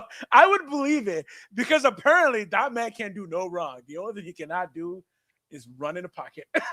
If you can't move in the pocket, I just don't know. And not get hurt. And so it says AOC went to Arrowhead on Christmas Day and played Santa Claus. Did AOC do that, or did the Raiders do? I don't even think AOC played that good that game. No, that's my point with AOC. It doesn't matter. He had like 60 yards or something like that. What are we talking about? He's going to win you one game that's going to make you go, fuck, he did it. I cannot believe he did it. You might be like, but he didn't do anything. But it's like, yeah, so it was AOC. He did it. Doesn't matter what he did, but he won. So he will always give you that. But I mean, no. Look, maybe he's faster. Maybe he slimmed down and now he's faster. Or maybe his mustache got bigger. I don't know. He's a career backup. Yeah. Look at this. So he went 9 for 21. For 62 yards, no touchdowns, no interception, 50.3 QB rating. See, this is what be making me mad about the AOC conversation, because it sounds like I'm a hater when I'm like, y'all can't tell me that y'all really feel confident with a quarterback throwing for 60 yards, 9 for 21, no touchdown, no interceptions, and y'all think he a Kansas City Chiefs beater? Yeah, here's what I'm going to say about that. I'm going to answer for the people. Okay. I got to hear this. There was one other guy who, for some reason, just winning. He sucks. This man can't play football. But you know what? It might have been Jesus, because Tim Tebow just won football games. I don't know how. He just kept doing it and doing it. All I'm saying is AOC, in a pinch, will win you a game. How does he do it? He only had 9 completions. Well, guess what? Still won the game. No, he was the starting quarterback that won the game. He didn't win nothing. He didn't get no completions. for 3 straight quarters. Now the Tim Tebow thing, it might have a little bit with genius, but the thing about Tebow is you knew though when it got down to like 2 or 3 minutes left, it was gonna happen. Whatever the it was, you knew That's the it thing. was gonna happen. AOC And it was almost and has at that least it was same thing too. consistent though. AOC almost has that same thing too, where he's not as consistent with it. But if you give him like good enough space, give him like a 5 game space, and AOC is gonna pull some rabbit out of a hat and make Raider Nation just lose their mind and think that he is the next great Raider. Look, he could be the next Jim Plunkett. We never know. He could be late career, wins 2 Super Bowls. That speaking of Plunkett, that's AOC. AOC could just mess around and like 5 years from now win 2 Super Bowls back to back. That's AOC, you know? Nutty Raider Nate, what's up with my brother? And he says, Lucky Tossie is an animal, though. We get him going, it's a wrap. I agree. Yeah. I agree. We get him going, it's definitely a wrap. I still think he needs 1 more year at least. He needs to slim down. 370 something is actually too big for the NFL. He needs to slim down. And I think the plan is to slim him down to around 350. Yeah, you made a good point about that our last show. So good question. Send them in. So another let's say another person that I'm watching for in camp is Dalton Johnson. Ooh, The other safety that we strong brought safety. in. Okay. He's another person that's not gonna probably blow off the map this season. Is gonna be like a Locky Tossy type thing. Like Right. 2 years from now, he'll be like him and Stooks will be back there. Right. Him Yeah. and Stooks because And he's they're a best strong friends. safety that can cover, and that's what we're lacking. We have great strong safeties as far as box safeties. Um, Although Paul Miles is a little bit better in coverage in the strong safety area. But I think Bolton Johnson is more natural at covering, and he's also the type that can go in there and make tackles in the box, and he can just play the nickel as well. So he's more versatile than what we have. So I think this year in camp, I want to see exactly how far he jumps off that springboard because a lot of people are sleeping on him, and he really might just surprise a lot of people. Not saying that he's going to start like Stooks, but what I'm saying is, and he's going to get his turn in packages because, like I said, it's not about who's starting so much as it is who thrive in what packages. Because we have a lot of players that can play different ways, and we're very versatile because that's what we wanted to do because it makes us unpredictable. When he was drafted, that gave me the first clue to just the concept of chemistry that they want on defense because he is best friends with Stooks. They played in the same college, so that should make the communication in the back there a little bit easier to process. And when it comes to DBs, communication is really key. It's like really vital. Telling each other or knowing how to tell each other when somebody's breaking off or when you need to break off to cover somebody. So being able to create that chemistry in the back there, that would be really vital. So again, 1 year, 2 years, something could come off that. Yeah, that's how you avoid blown coverages is the communication because you don't want to give up because like our tendency is to stop the run, not give up big plays, and so with that being said, you don't want to miscommunicate and give up a big play. Yes, because if you look at big plays on defense that happens to defense, generally speaking, it is generally because of miscommunication. When you're talking about like big plays, so again, I tell people this, and this is one of the coolest things that I can think of in the NFL. Going deep is not the game plan. That is a hard game plan because you really need the defense to kind of mess something up. That's why again, spectacular plays are spectacular plays. Same thing for like baseball. Really big home runs generally happen when somebody's playing really, really well. Somebody's messing something up. So if you can get those two kind of communicating well, there's something there. I can see something there. Who you got next on the I'm gonna stick on the defensive side, and I'm gonna say N'Kobe Dean. Ooh, I like that. Because for me, Yeah, because for me, he was my number one. He was actually the person I was hoping the Raiders would bring in before they did. He was my number one target because of what he can do when it comes to blitzing, which is just creating pressure. Um, Reason why is the number one thing that our defense has been lacking is actually pressure. Even though Max Crosby is good, Max Crosby by himself doesn't create enough pressure. So the number one thing we've been lacking is somebody to create extra pressure to just make the quarterback throw that ball just a little bit quicker. That will help the defensive backs get those interceptions. So yeah, I'm hoping Kobe Dean kind of flashes this year and takes his game up to the next level. I think he'll flash. I just hope he don't get hurt.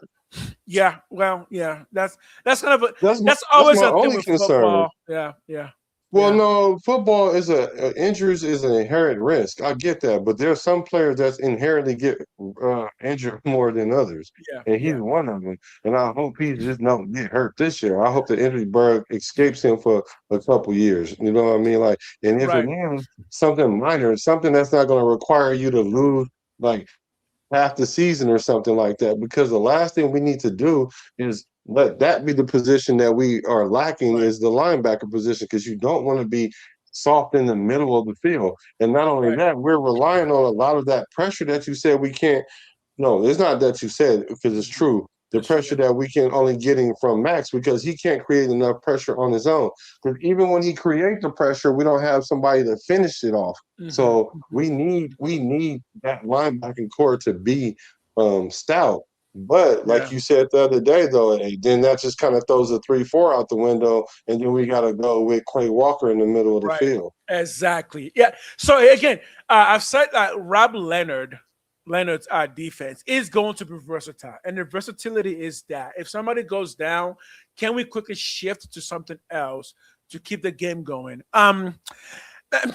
So when it comes to injuries, I might be a bit of an outlier here, but I do tell people to be nicer to NFL players because certain positions are just going to get injured more than other positions.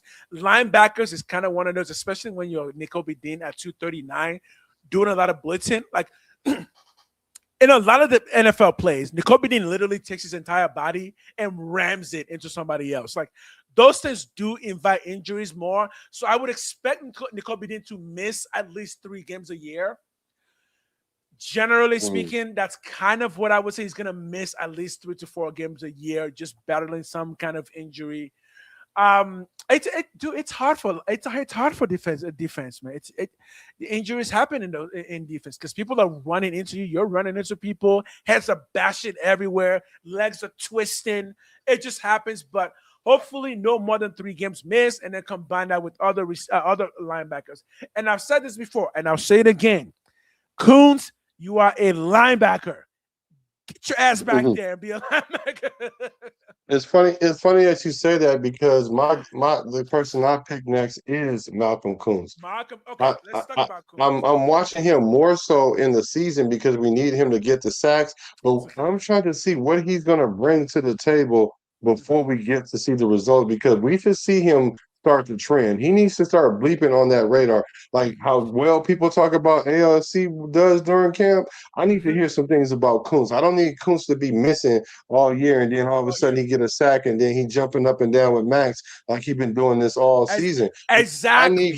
I need Kuntz to show up from the beginning, from the rooter to the tutor, because we didn't already gave him 2 prove it deals. We need something for that return. I don't care if it's only 10 or $11 million. I need some return on that. Brother, you're speaking fast because here's the thing with Coons. I don't know how at the end of every year, everybody keeps talking about him because you're just like, where was he during the season? Oh, you saw that one game, he got like that one sack. I'm like, oh yeah, I guess he did. But then he disappears for so much of the season. So I'll say this again.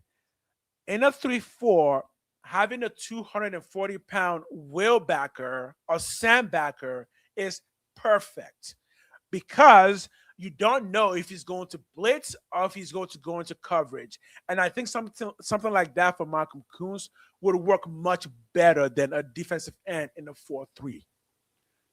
So just that predictability with his speed, that could really work in a 3-4. Yeah, he's a where's Waldo.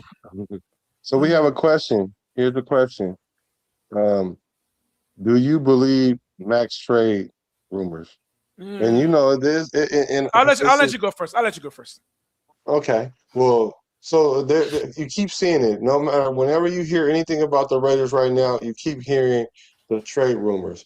And I think the thing that is doing to us is it's keeping us somewhat divided because there's some people like I saw like I love his play on the field, but I don't trust him anymore. You know what I'm saying? I want to keep Max, but I don't trust him anymore. Like we're confusing the business side with him personally. Like that was a business decision that he was Yep. doing.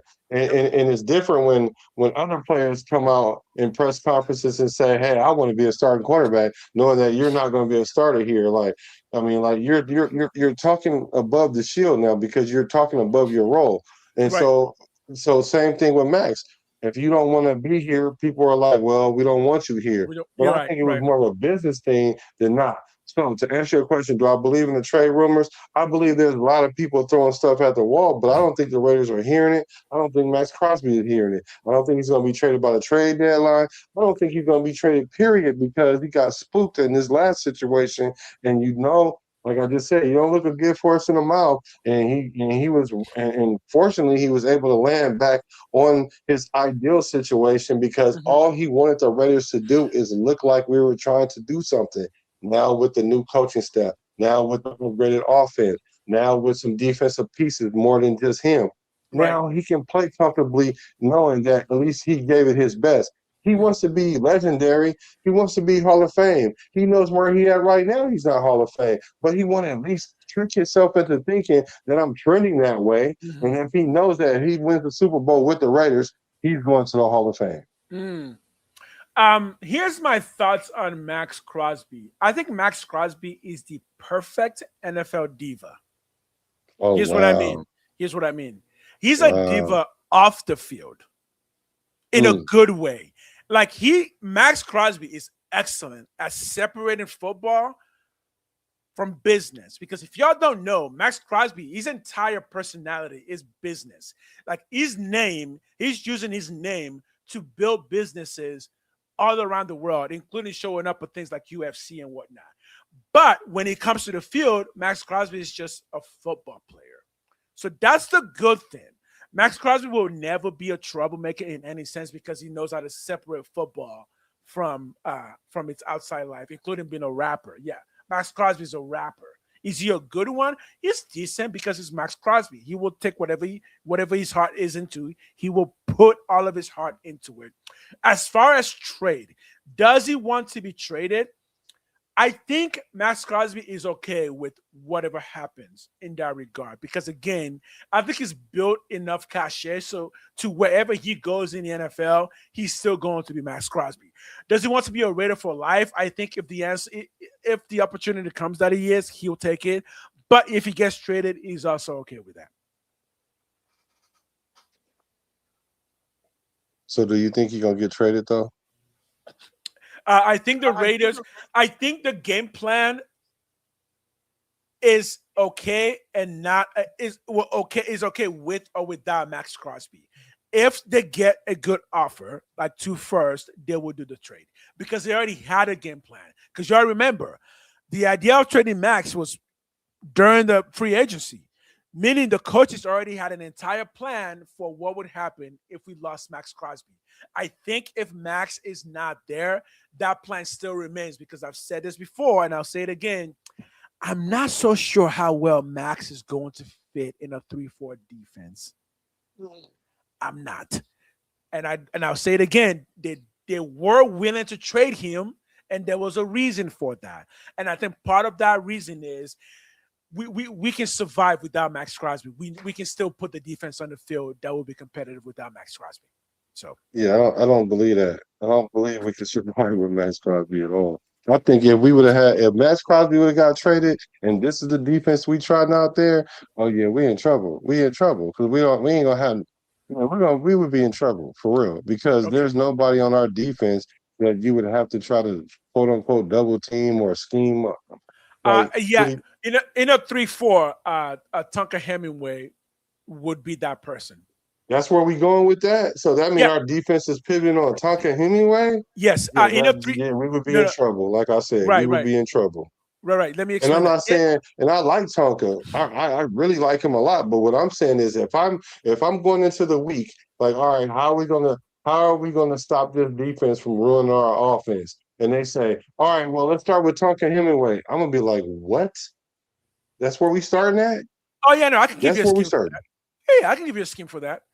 So Yeah. Tucker Hemingway would be a defensive end in a 3-4, not a tackle because it's 280.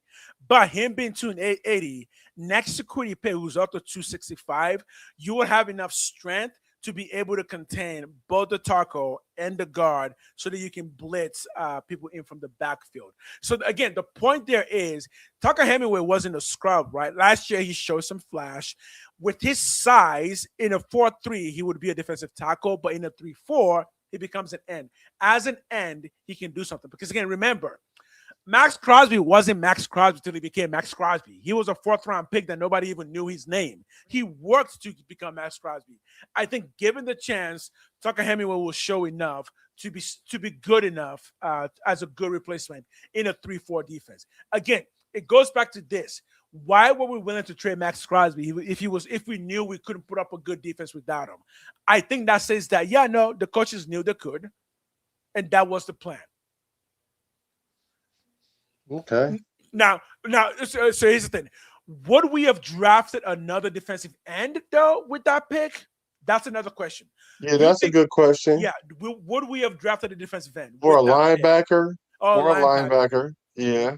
That's a good question, and the answer maybe, probably, could be, should be yes, right? Yeah, Because it has to yeah. be somebody on defense. So, but the thing about now, I don't think that even if a team offers 2 1s which they're not, Hmm. we're not. I think it'd be like a Excuse first me. and a third. I think it'd be a first and a third I at don't think most. I don't think we would trade him, and not only that, I think although he doesn't have no trade clause, I think that he's built enough cachet with Spy Oh, Tech right. that if he doesn't want to go there, they're not going to trade him. And because he had enough cachet to walk in there and say, "Look, I saw a comment, when they show Yeah, you who they are, believe them." That could yeah. apply to the Raiders too. They showed you who they were when it Right. came to Khalil Mack, when it came to the running back that we had that went to Jacobs, um, Derek Carr, like, Tim Brown, like they do, Hmm. like, he know his name is on the wall next because he's the face of the franchise. Right. So he So wanted to get up out of there. So I this. think they had a mutual conversation, and Mhm. and Spy Tech was like, okay, well, let's see what they say. Let's Because just say, yeah. I'm gonna leave it open. And what, Yep. two first rounds? Oh yeah, I might have to get, yeah, okay. You Yep. sure you want to leave, Max? Because Um, I mean, we don't want you to leave, Max. And he like, yeah, I mean, like, two I want to first play is meaningful games. He like, all right, then we'll see what happens. But he was in a win-win situation, Spy Tech. If he could have got 2 first, that'd have been lovely. right. If he get to build his defense and still bring Max back, that's a Hmm. win. That's a win-win for Spy Tech. Hmm. Hmm. Um, I did have a train of thought. I think I lost it, but let me get it back real quick. I can't hate Max no matter what because Max is a good Raider, but he's also just a good, smart person who just knows how to promote himself. Max is very Max. He will promote himself really well, so he has enough cachet to walk into any football team and immediately be one of the de facto leaders. Yeah. And any football team will be happy to have him if he shows that he's healthy. But I do think all the talk about him being healthy and being on the field is also part of that. Like, if somebody wants to take a swing at Max Crosby, he is healthy. You can see the leg is fine. So I think they're leaving that door particularly open. Like, again, if you're willing to trade him once, I think you're willing to trade him again. Yeah. Right? Hey, D Minutes, shout out to you, D Minutes. I was just thinking about you like 10 minutes ago. I was like, dang, I ain't seen my guy in a minute. I was hoping you was okay. So thank you for popping up, D Minutes, for sure. So, Yo, what up? yeah, he said what's up too. And he said hit the like button, y'all. Y'all gotta hit the like button, man. Please do. Please do. D Minutes has spoken. Okay, so who else we looking at? So we named four people in camp so far. Yes. So who Let me else you see if I looking? let me see if I can find a sneaky one. Do we have any good sneaky ones that we Raider can? Paul was good. Um, I'm not gonna go the obvious like Jamar McCoy. Let Mm. me let me give you. Let's talk. Let me give you Jack Bash because I think what he Ooh. does would matter for how Kubiak is going to scheme wide receivers this year. Again, I'm excited about the wide receiver core without Jefferson, and there's a reason that I'm excited about it. And one of those reasons is each individual person, Jack Bash being one of them. Particularly, like, what is he going to do? Because the more that I think of, it, I'm like, the possibilities are pretty good. Are pretty good to have somebody who's big but not too big, right? It's like, okay, can you move like a Bauer? If you can move like Bauer, but weigh a little bit less than Bauer, I think there's some good possibility there. So who was the player again? I'm sorry, I just Jack lost. Bash, Jack Bash. Oh yeah, best. So yeah, so the thing about that is the receivers, they definitely have a lot to prove in camp. Him and DT, Dante Thornton. So, but Besh especially because DT at least got on the field and he had a position because they know he could stretch the defense with his speed Right. and height. Besh was like, why did we pick him? That's what everybody was Mhm. like, why did we pick him? He can't even create separation. And I'm like, yeah, Mhm. all right, whatever. Y'all keep saying that. But Right. I see he got 20 catches with over 200 yards, over 10 yards Mhm. of reception. We just didn't Mhm. use him enough or right. And Mhm. so I don't know what we got out of him. But Mhm. this camp, we need to see what we have out of him. He's bulked up. Yes. A lot of people keep trying to put him at tight end. Okay, granted, if you even want to use him as somewhat of a tight Right. end ish type guy, then you know Kubiak is going to scheme him to be a weapon. So Right. I'm going to see where's the jump. We Yeah. need to see So the jump. I haven't heard the tight end, so that's good that you brought it up. But I, if you're thinking tight end, for anyone who's thinking tight end, he doesn't need to be a tight end per se, but he could be a wide receiver in a big package where both Bauer and Mayer are out there, and he's also out there just to really show that this is the strength package. We're coming in here to knock you in the mouth.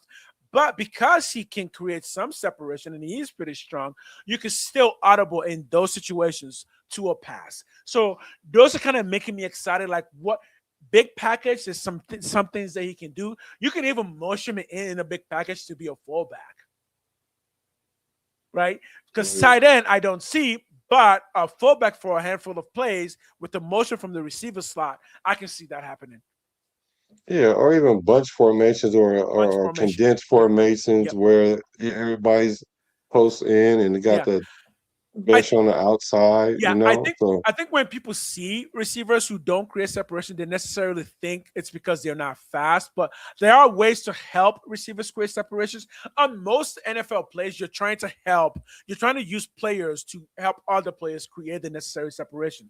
So in a bunch formation, the separation will be built in because the DBs are gonna have to be like 5 yards in front of three receivers, trying to figure out who's going where. In those situations, you can give a bash a really quick slant that will create just enough separation to potentially get 6 to 7 yards to 10 yards and a first down. So I said last time that he could be a possession machine. that's what I see him as a good third down wide Yeah, receiver, possession. exactly, exactly. And like you said, if you line him up in a formation where it's multiple wide receivers, it's not going to be a man to man type thing. They have to run a coverage. They might run a box coverage because when you have three receivers, all they're going to do is like intertwine with each other just to get you caught up Just in the wash. exactly, So exactly, they all automatically play zone. So there is the exactly. separation right there. All you got to Yep, do is, like you said, quick slant, go run to the stick route, run yep, a option route, whatever, along with the other routes, and you will create separation. The yeah. separation is already there. So I do like that. I do like him coming in. I do think he's gonna make a drastic jump up from his 200 yards to like 400-yard receiver this year, and I'm looking forward to see that jump. And if not, Yeah. then we know what he's probably not going to be a Raider that much longer. Right. And the thing when it comes to separation, especially wide receiver, especially big ones, is that separation doesn't need to mean 1 or even 2 yards. Separation could just mean that the ball is coming and you are facing the ball and the DB's behind you, meaning that you're going to catch the ball. He's just going to take you down. But if it takes you down in the first yard line, first down is still a first down. That's the excitement of a Jack Bash. And because of his size, he won't be easy to take down by corners. So yeah, that's something to be excited about. Yeah. D-Miz, I hope everything is good. Welcome back, brother. Raider. So my guy, the guy that I'm looking at this position, um, for camp is Caleb Rogers.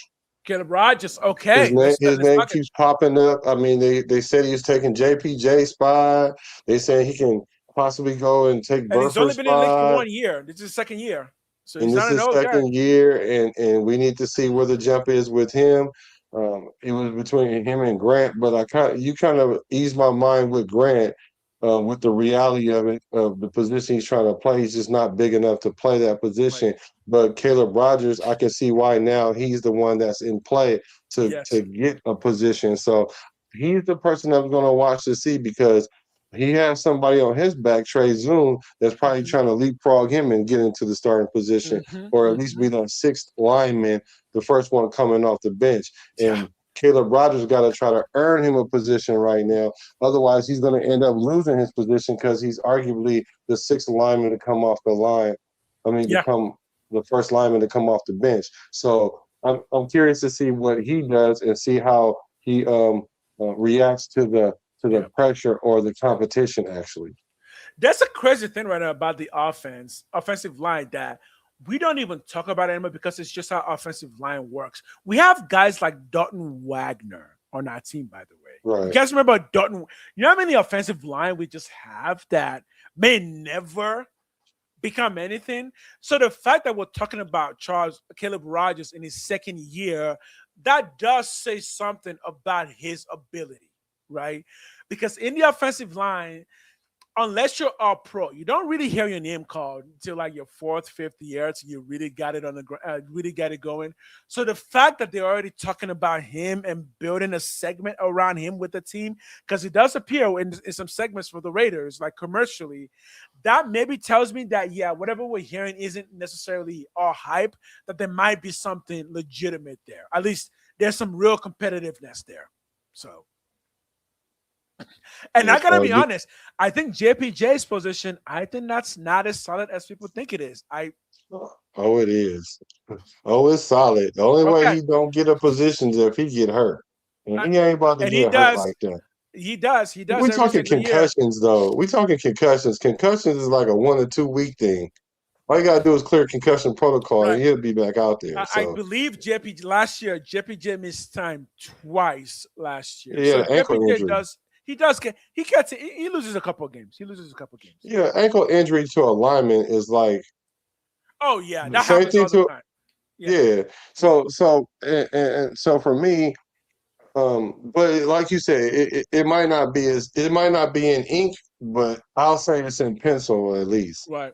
You know, I So will. if that's the case, if Me that's for the me, case, I'm saying it's in ink, but at least it's in pencil that he's going to start for sure. yeah. But So, with and I Caleb say if Rogers, is that's not he's not there yet, but he But here's the can. good news. Here's the good news. If that's the case, and we're already talking about Caleb Rogers, then I think the overall conversation is really good. That at the very least, we might have a complete lineman group that's actually solid, right? With no glaring weakness, right? Hopefully, Hopefully, yeah. right. No, but Because it looks because even definitely better than last year, because exactly, we was just exactly, plugging in anybody exactly. that could. Have you ever played center? No. Do you think you can Do you play? think Yeah. All right, you could go. you can play center? Because again, Charles Grant, even he could potentially play guard. He might be too small for tackle, but Yeah. he's got the arm that he could potentially be a good guard. all in Yeah. all, as long as we get that one more, because there's really one more position that we don't really have a place for. That's left guard. As long as we get that, we might actually have a top 10 O line group. Yeah, I We got us being at actually least might. top 15 We for actually sure. might. Like, I Yeah. think we could be top 15, like, especially the way we gonna run the ball. Yeah. Yeah. That's gonna make our Exactly. numbers jump Exactly. up just because Exactly. of that alone. Exactly. And the only thing that could derail that is injuries. But again, be nice to your football players, especially linemen. Linemen get injured a lot. That's just kind of part of their game. They're big, giant human beings carrying out a big old body. So linemen tend to get a lot of knee injuries, a lot of ankle injuries from getting rolled on. So we know that linemen will miss 3 to 4 games, but Colton Miller does miss a substantial amount of games every year. So Recently, he didn't start off like recently, that. yeah, yeah. And I wonder if his body is actually going to start becoming more mature because he is around 30 now, right? Uh, Colton Miller. Colton Miller. Yeah, I wonder if for the next 6 years, because he can still play under 6 years. Lineman can play a really long time in the NFL. I wonder if his body is going to Yeah, start being more mature, and which should mean less injuries. Hopefully, we'll see. But yeah, a lineman can play well into 36, 35, 36. And the oldest lineman right now is what's his name? 40 years old, Calais Campbell, defensive lineman, but Calais Campbell. So yeah, there's some hope there. and so does that old boy for the Niners. We keep Trent Williams. Trent Williams, he's old too. Oh, yeah, Yeah, yeah. So yeah. yeah, yeah. So okay. I do not Do watch we? boxing. The only I mean, I sport I watch watch is boxing. the only sport I watch is Raiders football. That is the only sport I watch. It really I is. watch boxing, but they already getting their money. I'm trying to get mine right now. So Yeah, exactly. Yeah, they're getting their money. I'm trying to get mine. yeah, I'm trying to get mine. But I appreciate you for taking a couple minutes to watch us, though. Hit the like button, hit the subscribe Hit button the on both of the subscribe. channels. So Oh when yeah. there's no boxing on, you can watch us box. We verbally spar. And we also go live separately as well. I go live Yeah, by myself, and he also goes live. Do you go live by yourself? I do. Okay, I actually Yeah, I think do if Instagram. I was going to tell you this, I actually think your content of going live with other people is really, really good. I Yeah, can't do thank you. that because I don't have your temperament. You're really it works for you. I don't have that kind of. I don't know how to engage with people like that. So it's really good content I for you. I would think that you're. I would think it would be easy for you to do it, Oh, but because it's easy for me to talk to my people, mhm. on chat. Yeah, Yeah, yeah. yeah, So no, it is. You're right. yeah, so I'll Okay, keep that up. so I would keep that up. we're almost at that point, but I mean, if you want to, we can almost finish the list out, I guess. Mhm. So I had Caleb Rogers, and so who you got now? We My both named last three. one. Let's see. I'm trying to look for another really good. Okay. I'm gonna stick with linebacker again and say one of the Heikenbergs or the Lindenbergs. One of them has to break out, man. Mm, Either Tommy or Cody. One of them needs to give us something else, or maybe Clint Kane, CN so yeah, Sung, yeah, or maybe him because again, I think he's a linebacker. Somebody needs to break out there. We need one of those white boys to be Bill Romanowski for us. You know what I I'm mean? glad you I, said I it. need a Bill Romanowski. I'm so glad Come on, you said Tommy. that. I'm so glad you said that because Oh, I I was trying to tell people when we had oh boy that was in that went to the Patriots. What's that man's Robert name? Spillane. Robert Spillane. Spillane. Yeah, see, we had two white linebackers. I was like, you can't have two white boy linebackers. You Do can't I tell have you two what? of The one unless they position from Penn State or something. one position the white boys still running the NFL that I would still trust in white boys on is linebacker. They they Yeah, will for they real. will take that head and run it into just Yeah, so I love them, but we need one of them that got I some need one speed. of them. I need a Bill Yeah, Romanowski back. You remember Bill yeah. Roman, I Romanowski? like a That Bill dude, Romanowski guy. that man was crazy. Yeah. And Yeah. so who I'm looking for is and I probably should have named this person earlier because they're Thanks, not Amber. towards the number one. But I'm looking at Mike Washington Jr. because Oh we brought him yes. in to solidify the running back position, Uh-huh. and it's kind of almost assumed that he's going to do just that because we've seen so many positives. But the Mm-hmm. one thing that you don't need from your running back is they have the case of the fumbles, which he has a case of the Does he fumbles. have to figure out the fumbles? Okay. Yeah, I think he in his college career he fumbled the ball 15 times. They lost it 7 times. Woo! Um, so he got half of them back, a little bit more. So he got lucky, but it's the fact that the ball left your hands. Like that's an issue. And I've heard them. I've literally heard them tell him to keep the ball high. So I know Yeah, that they're working on it. yeah. And so now I'm just going to see how does it translate. Is he really taking heed of it? Because they're in the league now. They're punching the ball out. They're not just grabbing it and trying to rip it. No, Oh, they are they're punching that punching it thing out now. out. Yeah. So I want Think to see about if he could boxing. really, yeah, I really want to see if he could be as advertised. I think the thing with Mike Washington when I watch him play is he's looking for one cut and then run. Yeah, Because he's mostly speed. He wants that one cut and then open field. So I don't know if that affects how he holds the ball, but maybe in the it NFL, does. knowing that you're gonna go through tackles a lot more often, you're gonna need more than one cut. Because that's kind of his weakness. He doesn't know how to do multiple shimmies. He just wants to do one cut and then use the speed to go downhill. So We might once you get in the NFL, you're gonna have to move a little bit more in that pocket because it's not gonna be free. You're gonna have to actually look for those holes. we might need to break his film down together, and that might be something Yeah, that we do on our next we show. Is should. go pick Yeah, some film to break down, yeah, and we might break his down because I've seen him have that patience. yeah. And I just think that because for me, he runs violent. Hmm. I call him bad intentions. That's because every time he run the ball, his footwork is bad intentions all the time. So I think he's more patient than people think.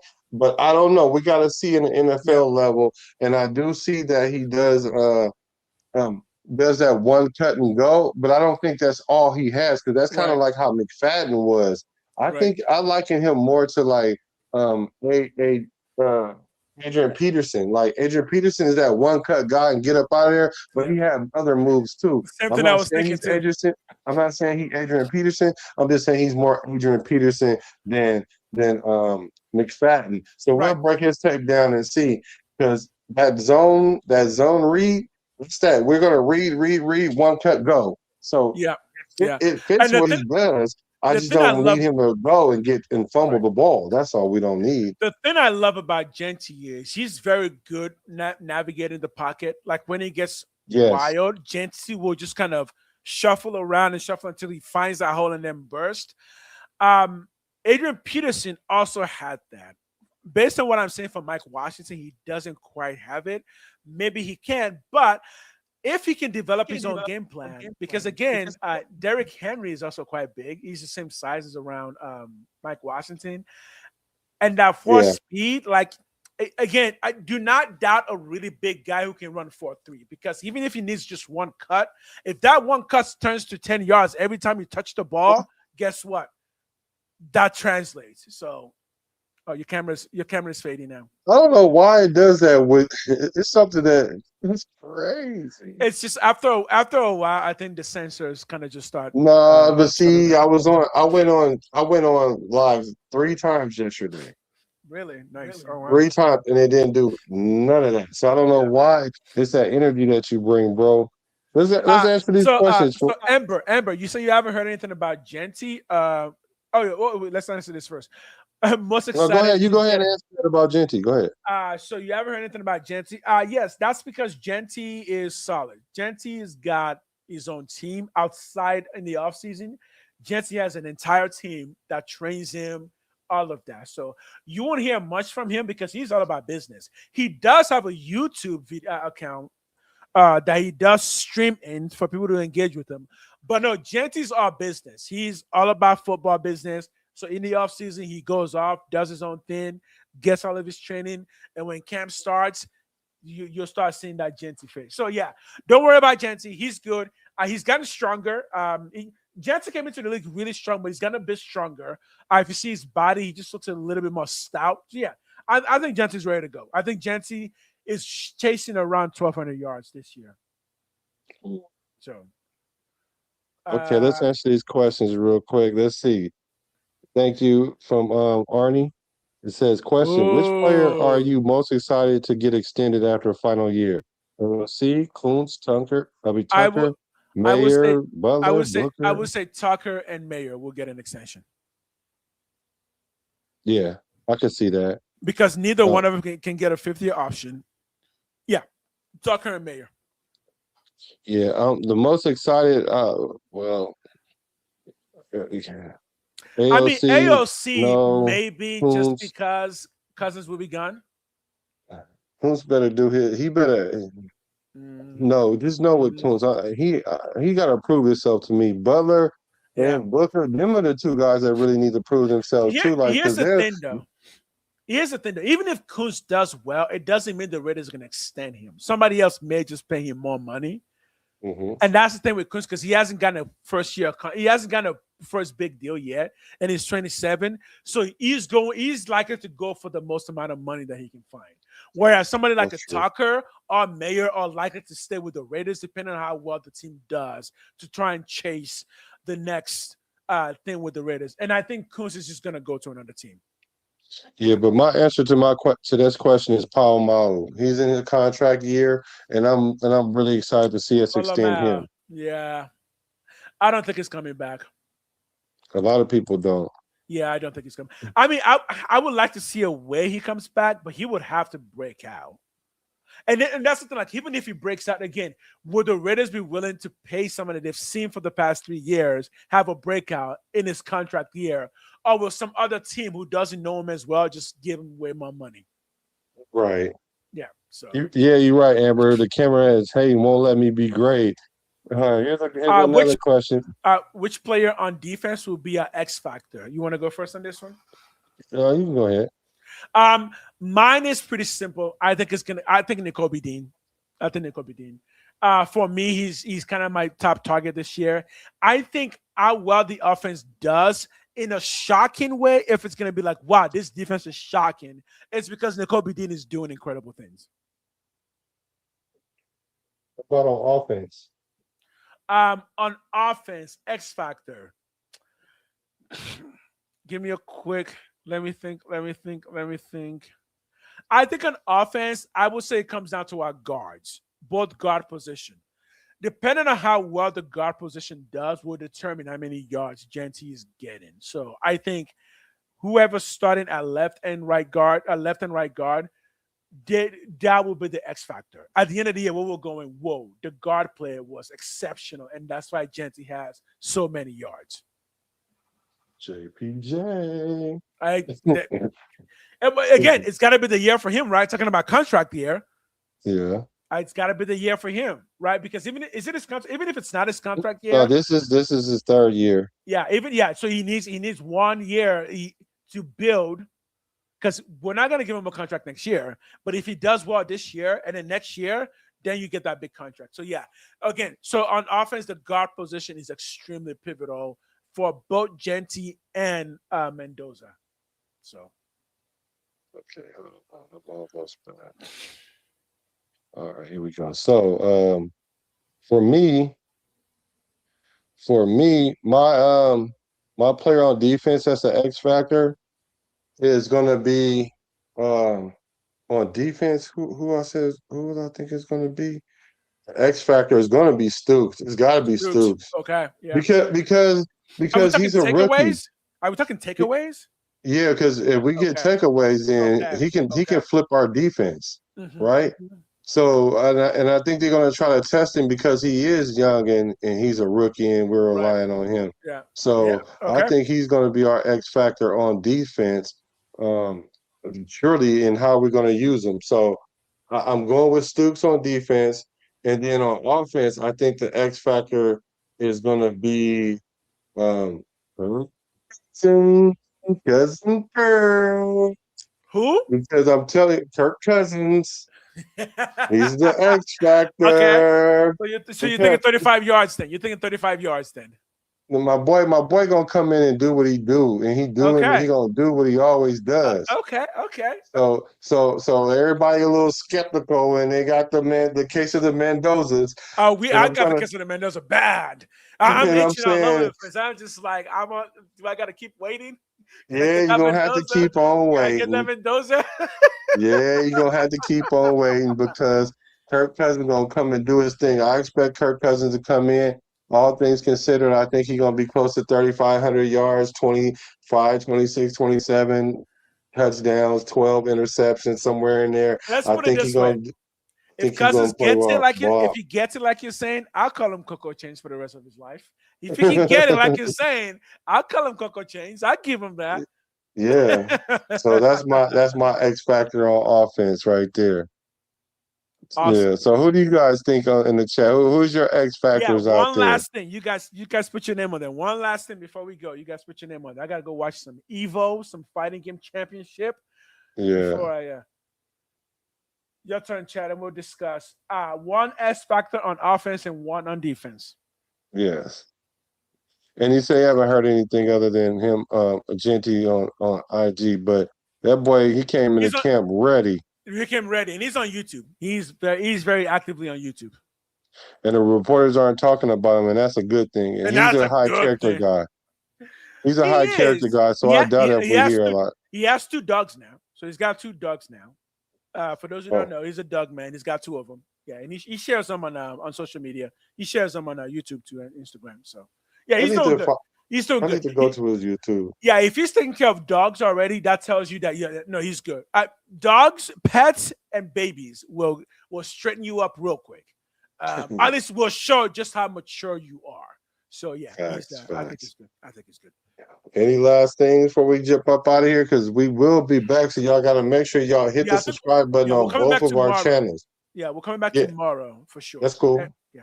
So we can finish this up tomorrow, and you might want to rock with us because this is the dog days of summer, and we are bringing that fire content. I do like this tandem that we got going on. We do talk. We're both from the Bay. That's why we're called BayBoys. I mean, like we both have the same upbringing. We kind of understand each other. We've been rocking with the Raiders since I've been rocking with the Raiders since 1996, right? And I grew up in the Bay in Oakland, so yeah, it's just in our blood. So it's a real thing. So we appreciate y'all for definitely hacking in.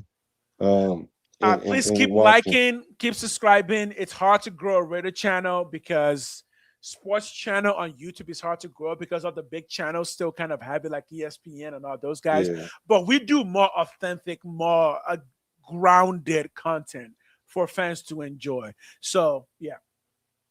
Yeah. So if it's nothing else, if there needs anything else, we appreciate y'all because I'm a Raider from the Bay to LA to Las Vegas. I'm a Raider though. All right, man. You guys have a good day. Have a good weekend. If you're going to church tomorrow, do some praise. Pray for your boys. Let's get it. 1 more month. NFL season starts. That's right. I'm a Raider from the Bay to LA to Las Vegas. Recipes to Al Davis.